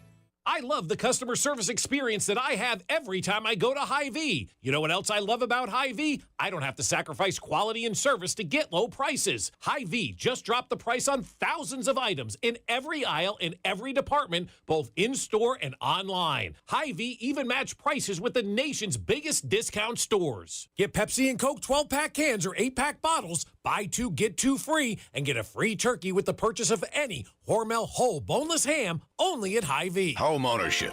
At Progressive, we know it's part of the American dream. It's the land of the free and the home of student drivers ready to back into your new fence at any given time. It's firing up a round of burgers and dogs on your rusty grill with a faulty gas line that engulfs your tool shed in flames. It's also around-the-clock protection when you bundle your home and auto with Progressive, which can help keep the American dream of home ownership alive and kicking. Get a quote at Progressive.com. Progressive Casualty Insurance Company, affiliates, and other insurers. Not available in all states. Everywhere you look, things are getting more expensive. So at Consumer Cellular, we're lowering the price for those 50 and up. Now you can get unlimited talk, text, and data for $30 a line when you buy 2. That's just $60 a month for 2 unlimited lines. So if you're 50 and up, make the switch and save. Come on, you've earned this. Call 1-888-FREEDOM or visit consumercellular.com today. Requires 2 lines of service, age validation, and credit approval, subject to system and area limits, taxes, and other fees apply. Hey, Chiefs Kingdom, as the official whiskey sponsor of the NFL, it's not a kickoff without the generous spirit of Crown Royal. And that's why we've built the Crown Royal Rig, an absurdly awesome 18-wheeler delivering the generous spirit to stadiums and tailgates across the country. Follow the Royal Rig on its journey from city to city, bringing together local cuisine, NFL legends, and the opportunity to pack a purple bag for charity and win tickets to Super Bowl 59. Visit crownroyal.com for rules and more. Please drink responsibly. It takes a lot to prepare for game day as a dedicated fan, and preparing the perfect tailgate meal might be most important of all. That's why Hellmann's Real Mayonnaise is the MVP. Hellmann's Mayonnaise is the secret to bring out the rich and creamy taste to all your game day dishes, from buffalo chicken dip to your favorite sub sandwich and everything in between. So give it a try, and mayo game day be delicious with Hellmann's Real Mayonnaise. Shop at your local Walmart, Kroger, or grocery store and add some extra deliciousness to your game day dishes this football season. Presenting Again Fling's love story. Dear love of my life, we were on the 12B bus this morning when I caught a whiff. A scent so fresh, so life-changing, I had to find its source. Alas, I didn't know if you were the woman in the pink freshly washed cardigan or the retired mailman next to me, but I knew one of you was my soulmate. Ah, the scent of Gain Flings. Try Gain Flings with OxyBoost and Febreze. All right, when it comes to getting life insurance for your family, a lot of excuses can get in the way. But ask yourself this: if something were to happen to me, who would pay the mortgage, the kids' education, and the other bills? Then forget the excuses and check out Ethos Life, the online, easy way to get life insurance in 10 minutes. Ethos has rates that you can afford, like a $500,000 policy for a 40-year-old male starting at $1 a day or $30 a month, with a few health questions and no medical exam. Get your free quote right now at checkethos.com. That's checkethos.com. Not available in all states. Rates do vary. All right, gentlemen, this is Emmett Smith on behalf of Depend, and I've got the perfect play. Run straight to your doctor's office for a life-changing catch. Because when prostate cancer is caught early, it's up to 99% treatable, and one blood test might be all it takes. And now through November, Depend is donating to the Prostate Cancer Foundation for select purchases. Talk about a great play. From September 1st to November 30th, Depend is donating 40 cents to the Prostate Cancer Foundation for Depend Shield Guards Real Fit products purchased in the U.S. up to a maximum of $300,000 void in Mississippi. Inside the Huddle is brought to you by Blue Cross and Blue Shield of Kansas City. Discover the benefit of blue. You can listen to the play-by-play of the Chiefs and Raiders game with Mitch, Danon, and Kling right here on your new home for Chiefs football. 96.5 The Fan, KFNC FM and AM, HD1 and HD2, Kansas City, an Odyssey sports station.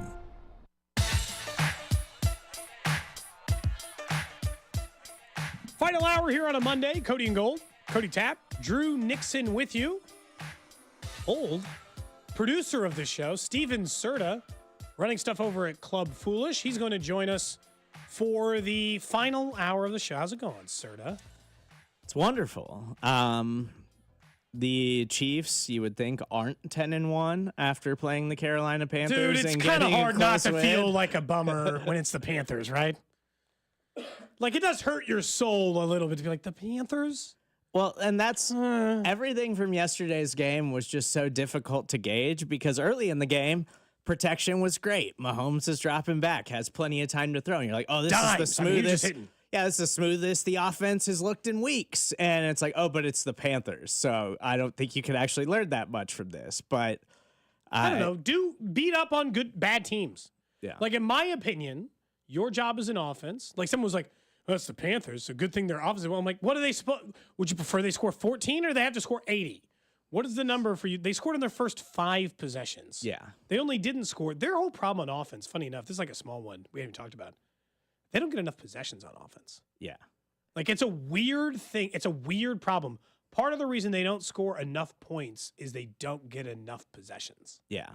Oh, it's because it's a slow-paced offense now. It's the Brady era, sideline to sideline offense, essentially now for the Kansas City Chiefs. And I mentioned this on our postgame show yesterday. Like, they just don't. There's a lot of, with the Andy Reid in this team, it's a lot of, why would we take the easy way out?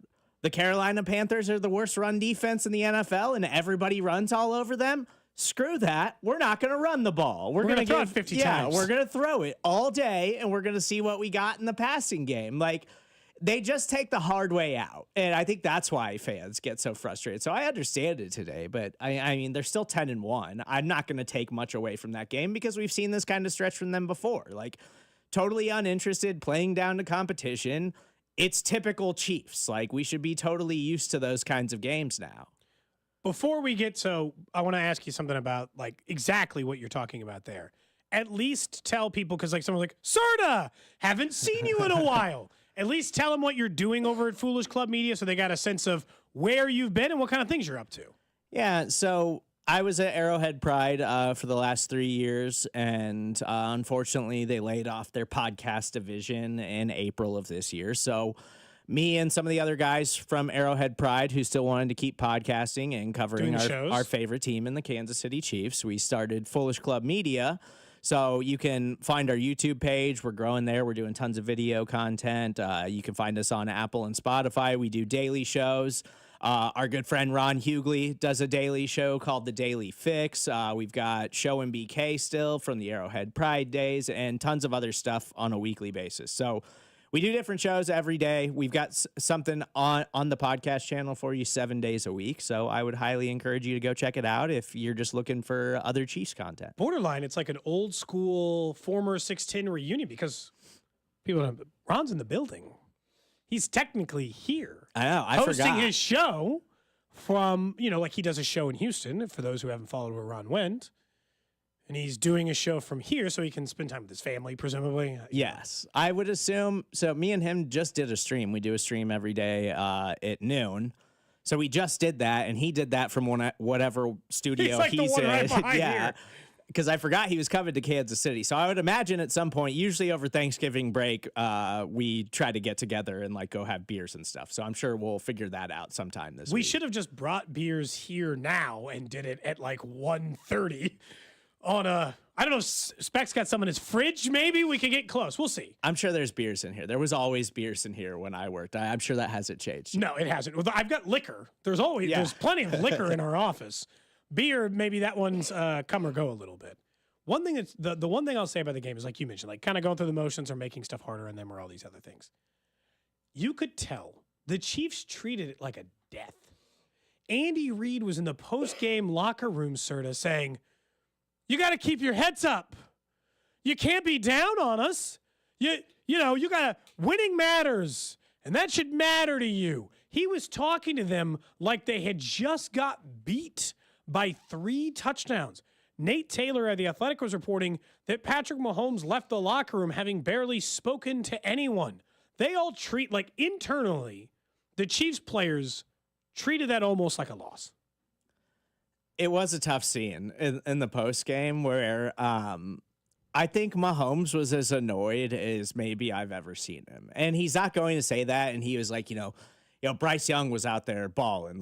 Bryce Young played great. He had a couple of great throws. Yeah, and Mahomes said, I would love to not, take these games down to the final drive, but that's the way that they play. And I think it's a good thing that you could see the frustration bleeding through for them, because I think Mina Kimes tweeted this out during the game. Going into the game, the Panthers defense has one of the worst pass rushes in the NFL. They had 12 total sacks on the season. And they sacked Patrick Mahomes 5 times yesterday. And I just mentioned how good the protection looked early in the game. And then all of a sudden it just fell apart to where the offense was barely functional in the fourth quarter outside of their final drive to go win the football game. And even that took a long Patrick Mahomes run to get down there and set it up. It just totally fell apart after the first half. And I'm not totally sure what happened, because there's too much money invested in that offensive line. I know the tackles are up and down, but they just invested more. Yeah, the protection just simply can't be that bad for the Kansas City Chiefs. Why is it regressing? So I guess I thought part of this is Ron on the other side of that glass. He's gave me a thumbs up. Is part of what is confusing to me is that it's getting worse, because it's the same. What the hell are you getting worse? We all universally agree, every single person who covers the NFL internally, we all agree that the Chiefs have one of the, if not the, single greatest interior line in the league. Creed Humphrey regularly rates out as one of the top offensive linemen in the league. Joe Thuney has been an all-pro and continues to be an all-pro at his position. Trey Smith, I think, has some limitations from a pass blocking perspective. I think he gets beat more from pass blocking than some of the other guys in the interior. But again, I think we all agree that would kind of be the case. And so what I can't, regression makes no sense. I think what might be happening with the sacks is that Mahomes has wisened up to the risky throw. So the offensive line was always this bad, and that he wasn't taking risk mitigation, and so he was saving them from the sacks but essentially throwing interceptions instead. And now he is taking the sack versus get the interception is kind of how I feel about it. So, like, I feel some of this is like the offensive line is just not good enough at the tackle position. Yeah. That's why they signed Humphreys.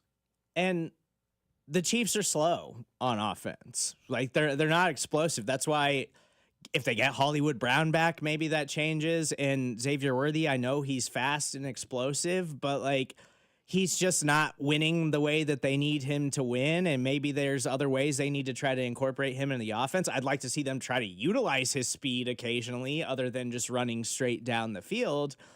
But Mahomes also doesn't really make tight window throws anymore. And I think that's part of the problem is, like, when you have a bunch of Didn't have to for the early part of his career. Yeah, like when you have slow skill position players, because Hopkins and Kelsey are slow now, and Juju's slow, and Worthy's the only guy with real speed. I guess McColl's in the mix a little bit, which quietly McCole Hardman has found a very effective role in this offense. Just they added him into the running game in this last game, and I liked it too. Yeah, like he's been quietly pretty good in the limited capacity that he's played within the offense. But I think that's the big problem too, is that they're slow on offense, and Mahomes doesn't really make tight window throws anymore. So if Kelsey's not just, eating a zone alive, defenses are figuring out, well, we can play these guys man now, and we don't have to worry about it. And as long as our coverage is good, they're not going to beat us with their speed because they don't have any. And so Mahomes is hanging onto the ball too long, and it's leading to sacks, or the protection's breaking down because the bookends haven't been that great. And Juwan Taylor's been up and down. Wanye Morris, Kingsley, whatever. They both had a really at bad left game in this tackle. one. Yeah, like Juwan Taylor was very bad. And I think, honestly, in my opinion, I think the interior's been a little bit overrated this season, despite all of the metrics saying they're still like an elite unit. They've had their struggles too. It hasn't just been the tackles. No, but I think that some of that is like Mitchell Schwartz actually did a really good job of pointing this out on some film breakdown. He was like, one day, Juwan Taylor is going to learn this handoff, which is like the job on this offensive line is Trey is supposed to react to what Juwan Taylor does. And pretty much every time Juwan Taylor doesn't know what he's supposed to do. And you're like, damn it, man, come on. And he's the most frustrating one because he both is not playing well enough and makes a ton of money. Wanye is a third-round pick 3 years ago who got thrown into starting because Kingsley couldn't make a block. We're cool, Wanye. You're doing the job. Yeah. You're doing the best. You're doing great, sweetie, right? It's like that. You're like, you're fine. It's okay. No one's mad at you. What else are you supposed to do? You're put in an impossible situation. Yeah. But that's also why they brought in Humphreys. I don't think there's any amount, like paying him that amount of money tells me he's starting. Yeah. You do not pay a tackle up to $4.5 million for 7 games if he's not starting football games for you. Yeah. And that's the problem too, when you're drafting and developing, and you're drafting and developing to so much success as the Kansas City Chiefs have over the last few years, is like you draft a guy like Kingsley, and coming out of training camp, you're like, oh, he's definitively our starting left tackle. For the next like 10 years, probably. Yeah, he looks amazing. He easily beat Wanye out in training camp, and then he's just awful, and he winds up totally falling apart to the point where he was inactive 2 games ago, and now they bring in DJ Humphreys because they're like, we absolutely cannot go back to Kingsley Suamataia. And Wanye Morris is supposed to be a swing tackle. He's supposed to be your veteran Break in case of depth. emergency, yeah. Yeah, like he's supposed to be the guy that you need in a pinch. He's not supposed to be the guy that is an every week starter for you that you're relying on and saying like, hey, we need you to go protect the quarterback's blind side. And that's the situation that he's been put in. Granted, he's been okay. Like he's been average at best, maybe below average at times. But overall, their offensive line coming into the season, and there's tons of bad offensive lines across the NFL. Like offensive line play is bad. Is awful right now across the league. But this group coming into the season was supposed to be one of the better groups in the NFL, and they just simply haven't been. And yesterday was like rock bottom against that Panthers pass rush. Again, 12 sacks going into the game and gave up 5.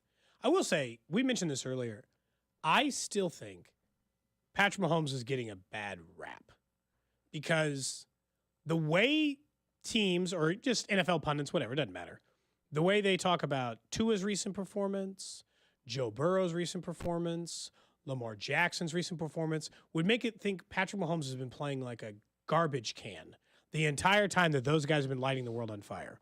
the last 5 games, since they got DeAndre Hopkins. So since they got a qualified NFL wide receiver of any kind of quality, Serta, 1,300 passing yards, 12 touchdowns, 3 interceptions, completing 70% of his passes in a 104 rating.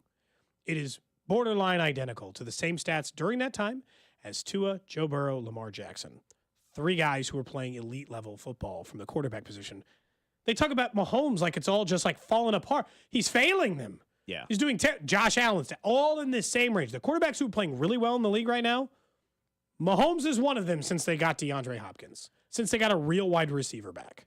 It's that's just something that to me is like everybody's just sick of the Chiefs being good. Yeah. And it's like the whole one score narrative, like, oh, this team isn't good enough to win a Super Bowl. This team isn't even as good as the Ravens, even though the Ravens keep losing They've to lost teams 4 that they games. have no business losing to. And it to me, it just everybody's sick of the Chiefs winning, and everybody's sick of trying to explain, like, how do they keep doing this when Kansas City Chiefs fans have seen this for years. Like, this is nothing new to Chiefs fans.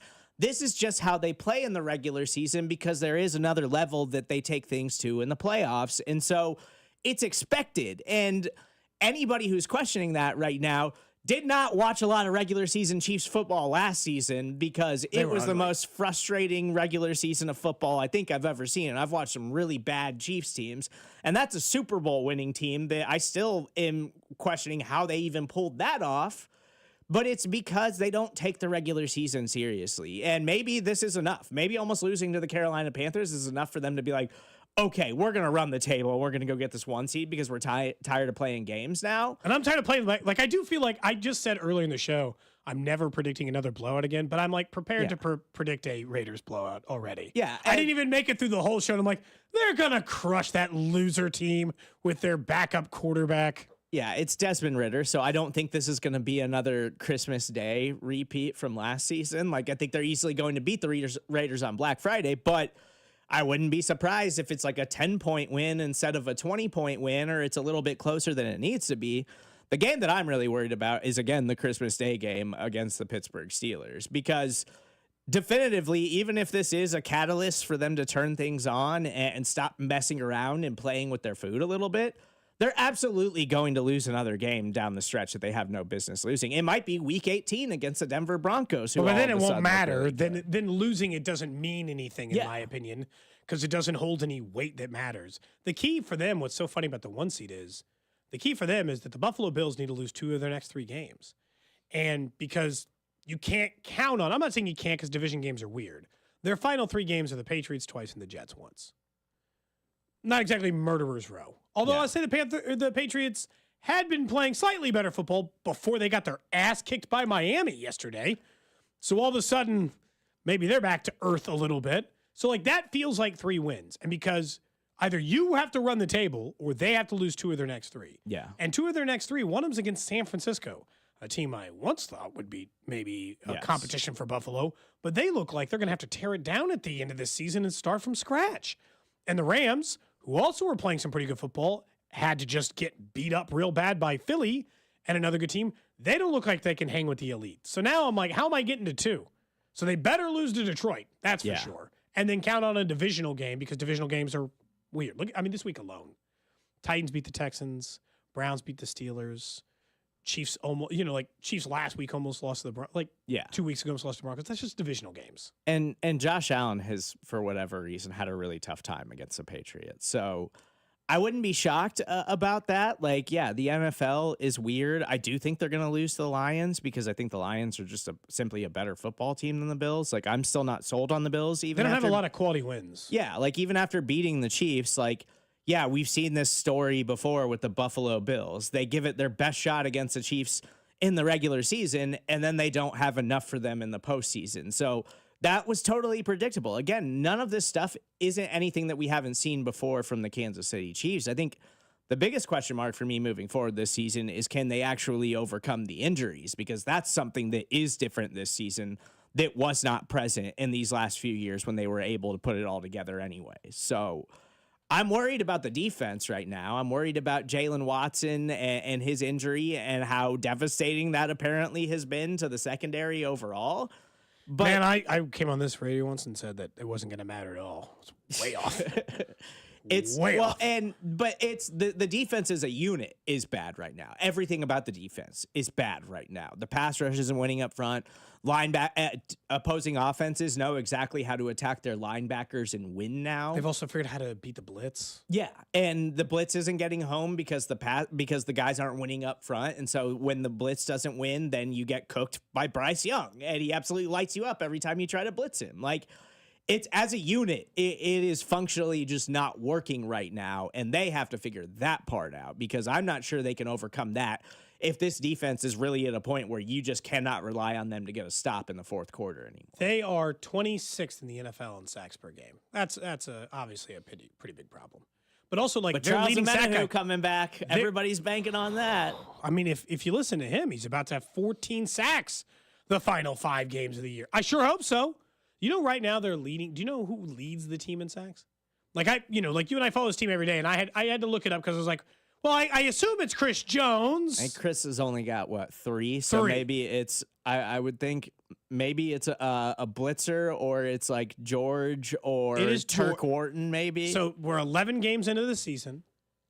That's quite a ways in. The leading sack guy is George Karlaftis with 4. Yeah. Now, look, Chris Jones only has 3, but also I have eyeballs. So, like, I know that Chris Jones' 3 sacks and pressure created are greater than what George Karlaftis has contributed to the defensive line. Okay? Yes. I have eyes. I know that Chris Jones creates a problem. So, like, I don't understand, like, why Karlaftis hasn't taken a step forward. But then also, Dan has been hurt a huge chunk of the season. He was a 6.5 guy sack for them last year. Their bigger problem is probably Felix Anudike-Uzomah's only got a sack and a half in his second year in the NFL. And yeah, Turk Wharton's got 2.5 sacks. Turk Wharton's been a nice player. Yeah. But if Turk Wharton is your 3rd best pass rusher, that ain't great. And they've gotten nothing from Joshua Uche so far, which Are they just not playing him?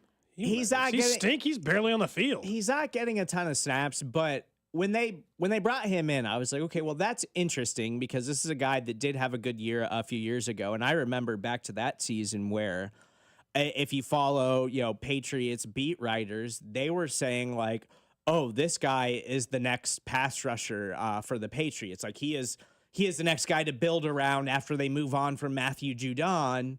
And then it just totally fell apart last season. And this point this year where they're, healthy scratching him before they trade him and things like that. But they went and traded for him because they were like hoping that he could make a difference, at least in a situational manner, because obviously Felix Anudike-Uzomah is not that for them right now.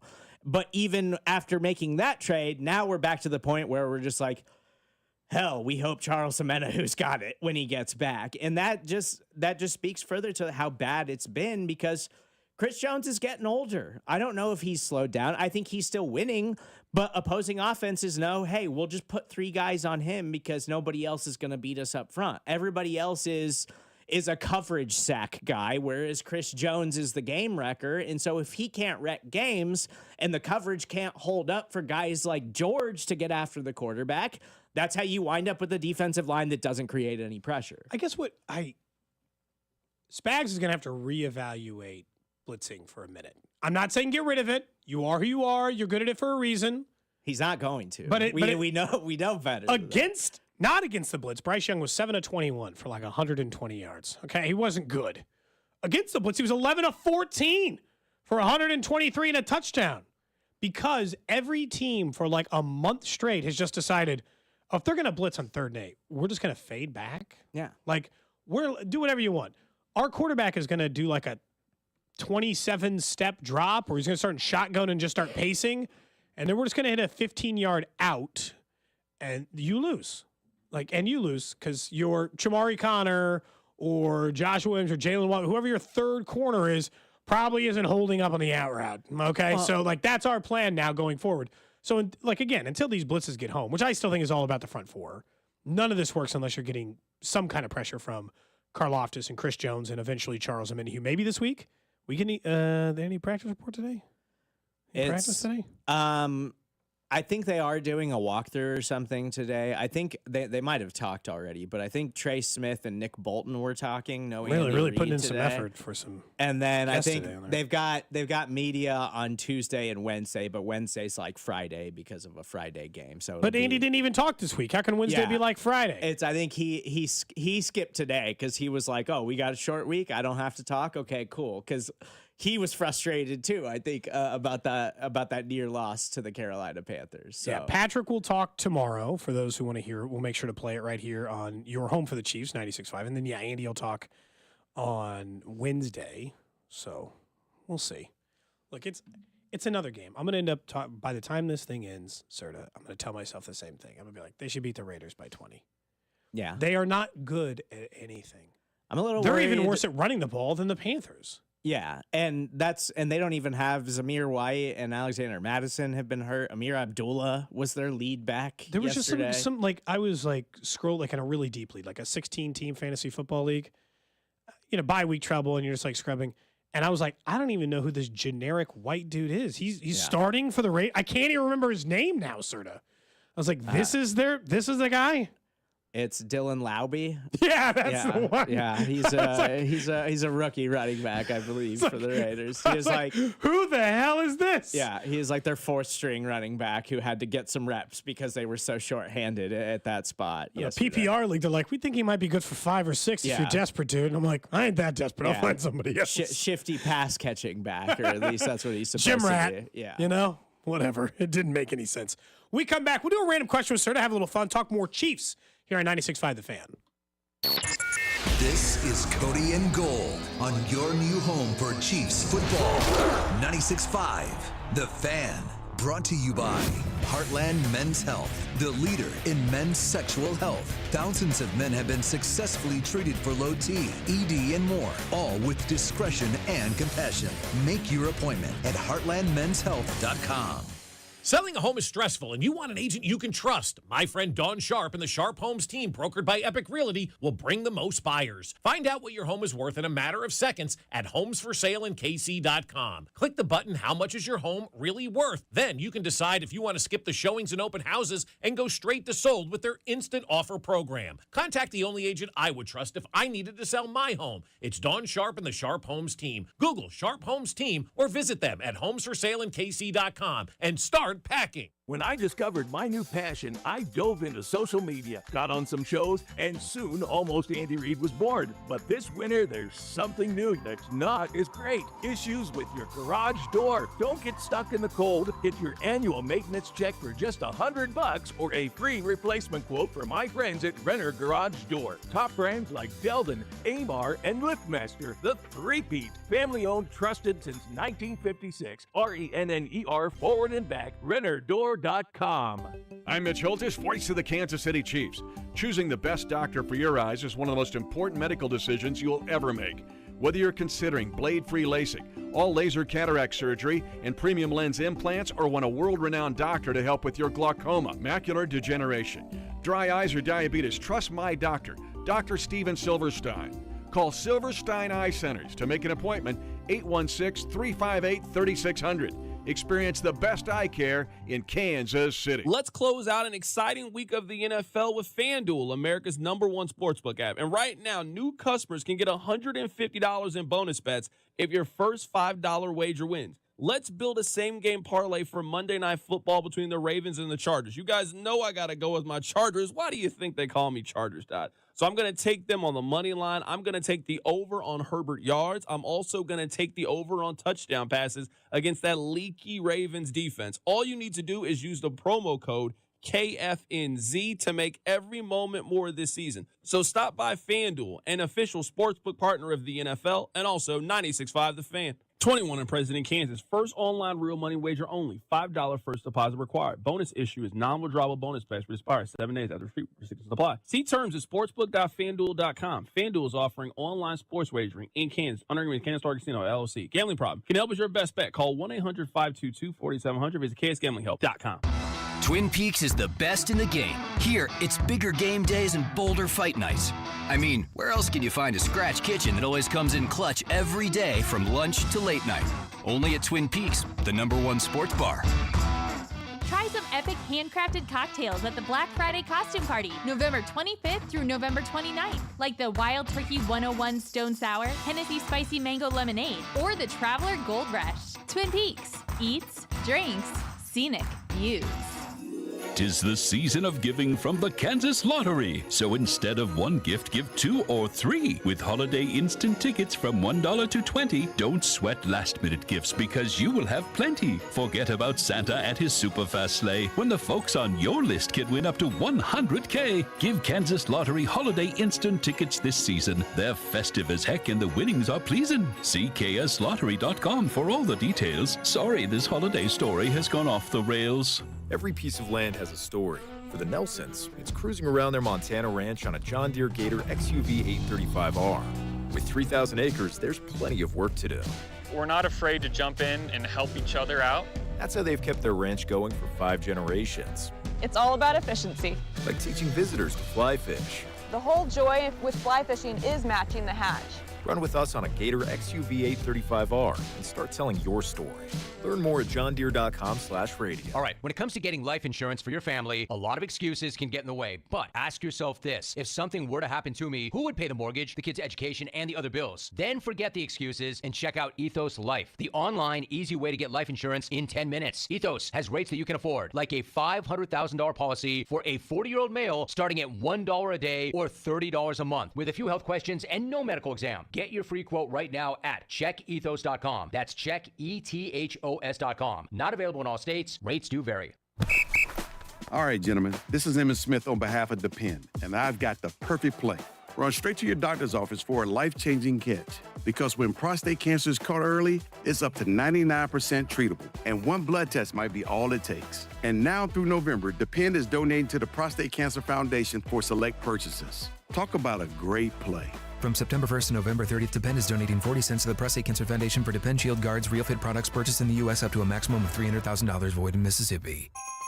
This holiday at T-Mobile, I'm joined by a special co-anchor. What up, everybody? It's your boy, Big Snoop D-O-double G. Snoop, let's talk about T-Mobile. Okay, cool. This holiday, get 4 lines for $25 a line. Plus, 4 iPhone 16s with Apple Intelligence and the all-new camera control on us. Let's get cracking, like a breakfast egg. You can use those eggs to make some eggnog, Snoop. Respect. And people do love T-Mobile, where you can save on every plan versus the other big guys. You know, y'all can take some of those savings and buy some Snoop merchandise. Always a great stocking stuffer, Snoop. We up out of here. Hold your horses, Snoop D-O-double-G. Let's remind people one more time. Head to T-Mobile.com and get 4 iPhone 16s with Apple Intelligence on us, plus 4 lines for $25. Now drop that jingle.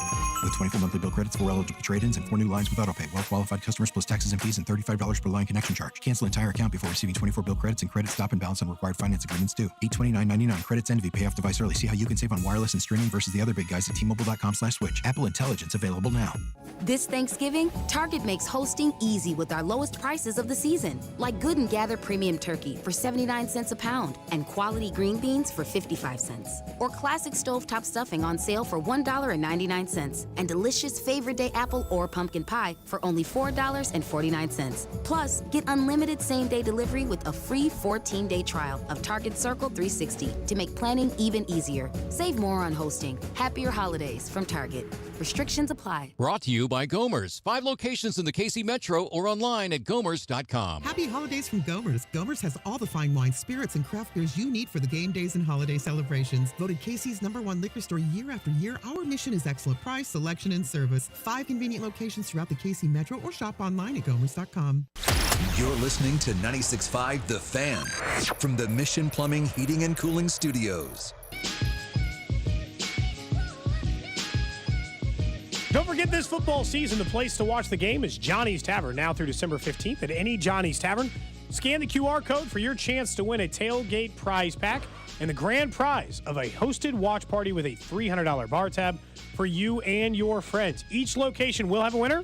Don't miss out. Grab your friends, grab a Yingling, and get in the action only at Johnny's Tavern in partnership with 96.5 The Fan, your home for football, and Yingling. Hey, I tried to. You should tell them, like, Tab family's a pretty good time. Drew is an out-of-towner. He's not going home for Thanksgiving. I said, why don't you come to my family's Thanksgiving? He seemed kind of hesitant, I think, on the offer. Yeah. He's like, hey, man, I really appreciate the offer. I said, thank you That's for the a way offer. of saying no. You know, that's a no. That's an I don't know. I mean, are you gonna make your own food on Thanksgiving? I would just go eat and hang out for an hour and then leave. And you don't have to stay long. Yeah. My family. The Friday one is the one that we would show up to because my wife and I are going to make food on Thursday. Okay. Thursday is, on Thanksgiving. So Friday, you can come to the Taft family one. Yes. We gamble and drink, and my family is not, for people who have different belief systems, we like to repress that, keep that real tight in the tab. We don't make that public at family Thanksgiving. We like to bury that stuff down deep and then, say stuff, at other times when everyone's not around. So it's not even like it's awkward in like the normal way, Is there any Cipino? No. Okay. No Cipino. Okay. No Cipino. We'll have regular Thanksgiving stuff. Okay. I've been put in charge of rolls. Okay. I'm going to make them. I got to make au gratin potatoes and then bring some kind of dessert or something. I usually make more, but I just don't have time. I have to do a 5K with my girlfriend. You're doing like a turkey trot? On Thanksgiving morning. God, I know you like her if you're doing a Thanksgiving morning 5K. For what? Her family does it every year, and so it's a thing that they do on Thanksgiving, and they've welcomed me in. I see. There you go. And so they asked me to do it, and I was like, well, I'm certainly not running, but I What's guess that, like 7 I guess I'll a.m.? go walk. So I think it's at like 8. Okay. So your commitment to, you realize this though, right? If you like this girl so much that you guys just stay together forever, you are stuck for the rest of your life doing a 5K on Thanksgiving morning forever. This is the kind of thing relationship happen, but you are committing to a 5K for the rest of your life. We'll see. You're going to do this one. Maybe the Chiefs play a Thanksgiving game 1 year or something, or I can get out of it. But I do exercise a fair amount these days, so I don't mind the walk so much, but it is on Thanksgiving. Like, there's a lot of things going on. We got to go to multiple family Thanksgivings now, so it's going to be a very busy day on Thursday for me. What time's the 5K? Like, how early? I think it's at 8. It's like 8 or 8:30 or something like that. And then we got to go straight to an aunt's house and then go to my brother's house and probably do other things. I don't know. And I got to You're going to go to the plaza lighting ceremony that night too? Yeah. I got to do all the prep the night before so that I can get done with the 5K, get home, just throw things in the oven and get ready and then start going to Thanksgivings. Man, I can't. I don't have it in me. We used to do it that way. We used to go to like 4 Christmases, right? We're like, well, the grandparents one and then the family one, then her family. Like, we've just started putting them on different days. The adjustment I have made is we see her family on Thanksgiving and my family's like, Black Friday seems fine. You guys cool? Everyone good? Yeah. Black Friday, everyone, like half of my family are bankers. The other half are teachers. So like no one's working. Half my siblings bank, half of them teach. So like no one has to work Black Friday. And then I work in radio. So like, I'll just take it off or whatever, Yeah. And in our case, it's a company holiday. Not this year. Well, I mean, I don't have to physically be in the office that day. Chiefs game, you can hear right here on 96.5 The Fan, but I don't have to be here. It's got to count for something. I have to do a post-game show. I got to take notes during the game. I have to be locked into every moment of this Black Friday game with Desmond Ridder likely being the starting quarterback. You think it's going to be Ridder? I saw some early reporting from, I don't know, like Vic Taffer or something. Thought maybe it was going to be Aiden O'Connell, but who knows? I think, wasn't O'Connell on IR? Did he come off of IR now? I haven't looked that much into the Raiders. I'm totally overlooking them, to be honest. Aiden O'Connell is still in the roster. He's got benched for Gardner Minshew. Okay. I thought he got Desmond Ridder got signed. Yeah, he did, but now he's back. So he is available. I don't know if it's going to be him or Ridder. I don't really care, honestly. They're both bad. Outside of having Brock Bowers on my fantasy team, I have not paid attention to anything the Raiders have Well, that was a done good this choice. season. Fine choice on getting Brock Bowers. Yes. Kudos. Dynasty League, too. Huge win. Wow. that's a big win. Now you're going to get him for the next 20 years. He's never going to leave. Travis Kelce, by the way, I still don't, he's the same as Mahomes. I know he's only on pace for 900 yards. He started the first 6 games of the season on pace for 12. Seems like he's probably fine, and we've overblown it. The bright side for me is that Noah Gray is viable. Noah Gray is a really nice complementary piece to Travis Kelce, where now they've wisened up, where they make everyone else who can't cover a tight end guard Noah Gray because the important people have to go deal with Travis Kelce. So every time the two of them are on the field together, Noah Gray is probably getting like the 5th worst guy in coverage. Yeah. Like, I'm dead serious. After the corners have to go cover people and whatever linebacker safety goes on Travis Kelce, he's getting like the 4th or 5th worst guy in coverage, and he's absolutely killing it doing that. Yeah, and Noah Gray's career arc is what every tight end's career arc is outside of superstar players. Like, takes several years to find a role, and he's a great number 2 tight end. Like, good receiver, decent blocker, kind of has found his niche role in the offense where Mahomes likes looking his way in the red zone because he doesn't trust just throwing it up to DeAndre Hopkins, and Kelce just isn't the same guy anymore. And he's late stage Gronk at this point of his career. It's like in the postseason, Kelce's going to make some critical plays and he's going to have some special moments because he's a future Hall of Famer. But we're perfectly fine with Noah Gray getting a lot of the reps and getting the red zone opportunities at this point in the regular season. I guess, like, part of it is, like, I'm not a fool. I assume that, like, because from a per target basis, you actually get more than Noah Gray. 27 catches on 30 targets. If he had as many targets, 88 as Travis Kelce. If he just continued at the pace he's going, he'd be better. But his job's easy because Travis Kelce exists. And also, this is why Travis Kelce doesn't need to play 90% of the snaps anymore. Can we get that man down to 70 until the postseason? Yes, that's perfectly fine. I know he doesn't. Like, I think the thing we're fighting is that's not what he wants. And, like, he's earned the right to go to Andy and be like, nah, put me on the field or don't waste your time. Because, like, I know, but, like, we could just, like, cool it a little bit on Travis Kelce stuff. I'm guessing, like, is that what they're doing with DeAndre Hopkins? He hasn't even played 50% of the snaps the last 2 games. They're getting down in the red zone and using Justin Watson instead of him. I do not understand the usage on DeAndre Hopkins. I'm genuinely confused by it. I think the only reason I let Justin Watson slide last year was because it was so easy to dunk on MVS. But Justin Watson's had no business being on this team for a couple of years now, and I'm really sick of him getting targets. Like, I get it, I guess. He's getting worse. Yeah. It's the Chiefs installs, and this is just an NFL thing. It's not just a Chiefs thing. It's coaches thinking, oh, well, we spend all this time diagnosing things and watching films and thinking that we have mismatches. And so they're like, they see something on film and they're like, oh, this would be a great play for Justin Watson. And the Chiefs keep doing that. Maybe it is DeAndre Hopkins learning the offense or whatever, but I just want to see DeAndre Hopkins on the field more. He does not need to be coming off the field for Juju Smith-Schuster or Justin Watson. Like, can we just put DeAndre Hopkins in the locked-in slot role and let him win and feed him 10 targets a game? Because I think he would still be really productive like that. Yeah. That sounds good, I think, that sounds great to a lot of people. Yeah. Like, we've picked on the wide receiver unit a little bit.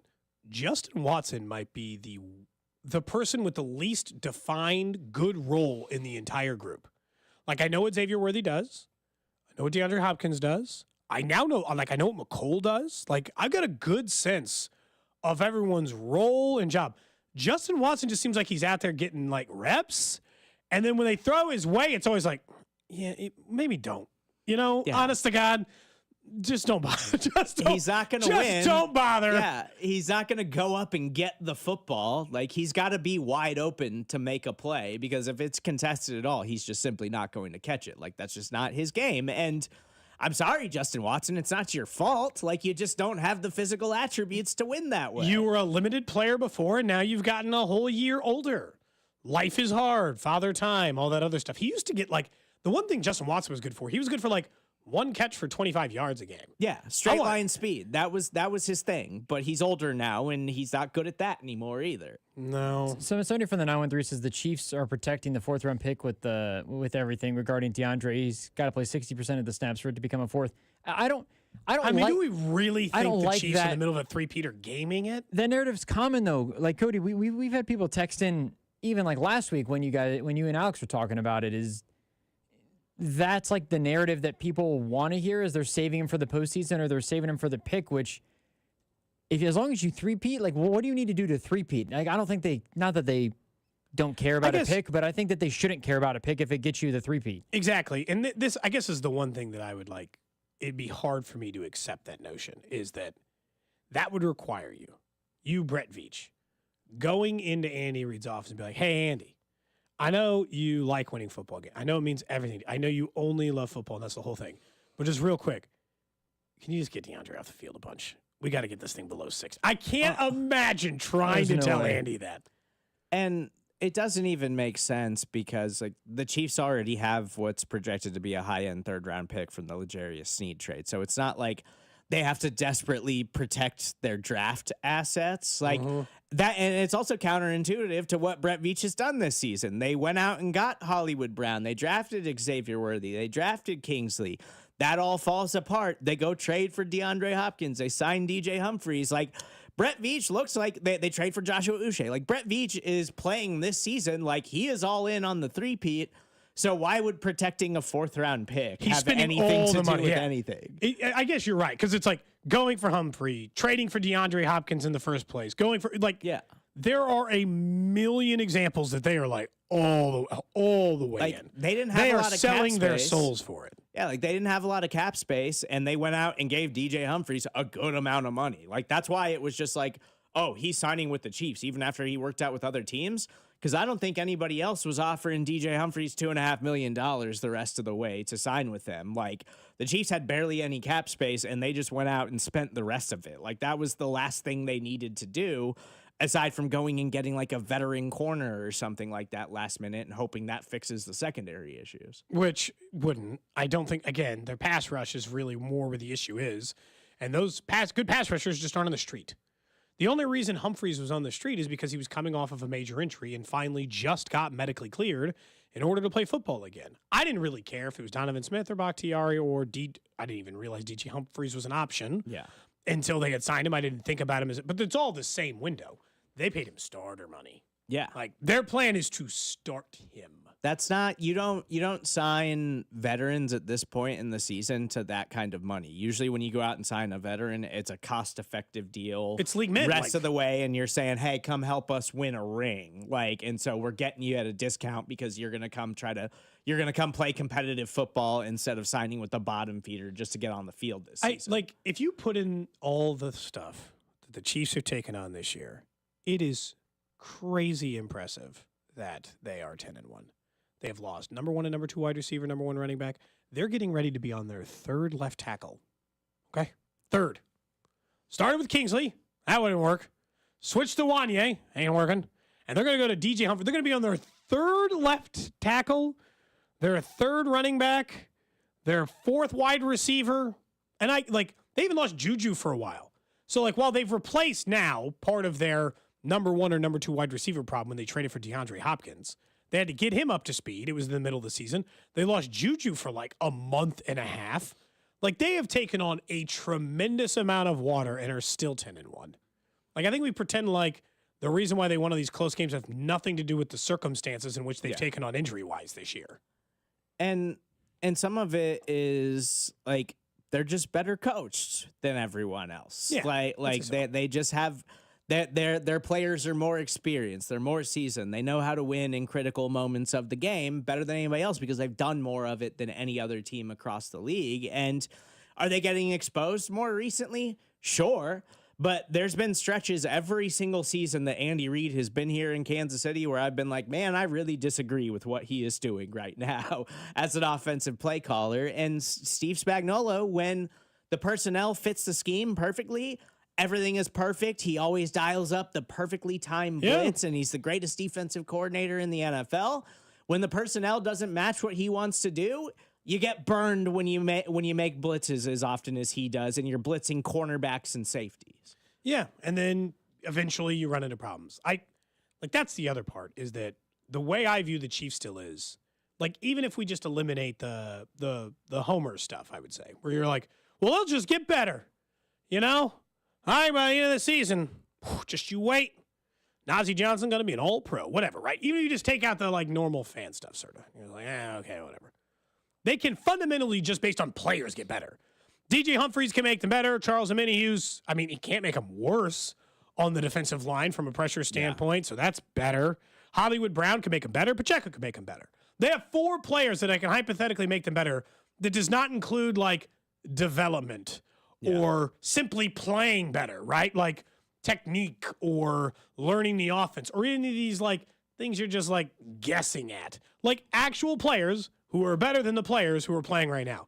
Because what we mentioned earlier with Justin Watson is the second Hollywood Brown comes back, Justin Watson never sees the field ever again. Great. Sounds perfect to me. Sounds ideal. He's not. You're making it sound like he's your Dan Sorensen.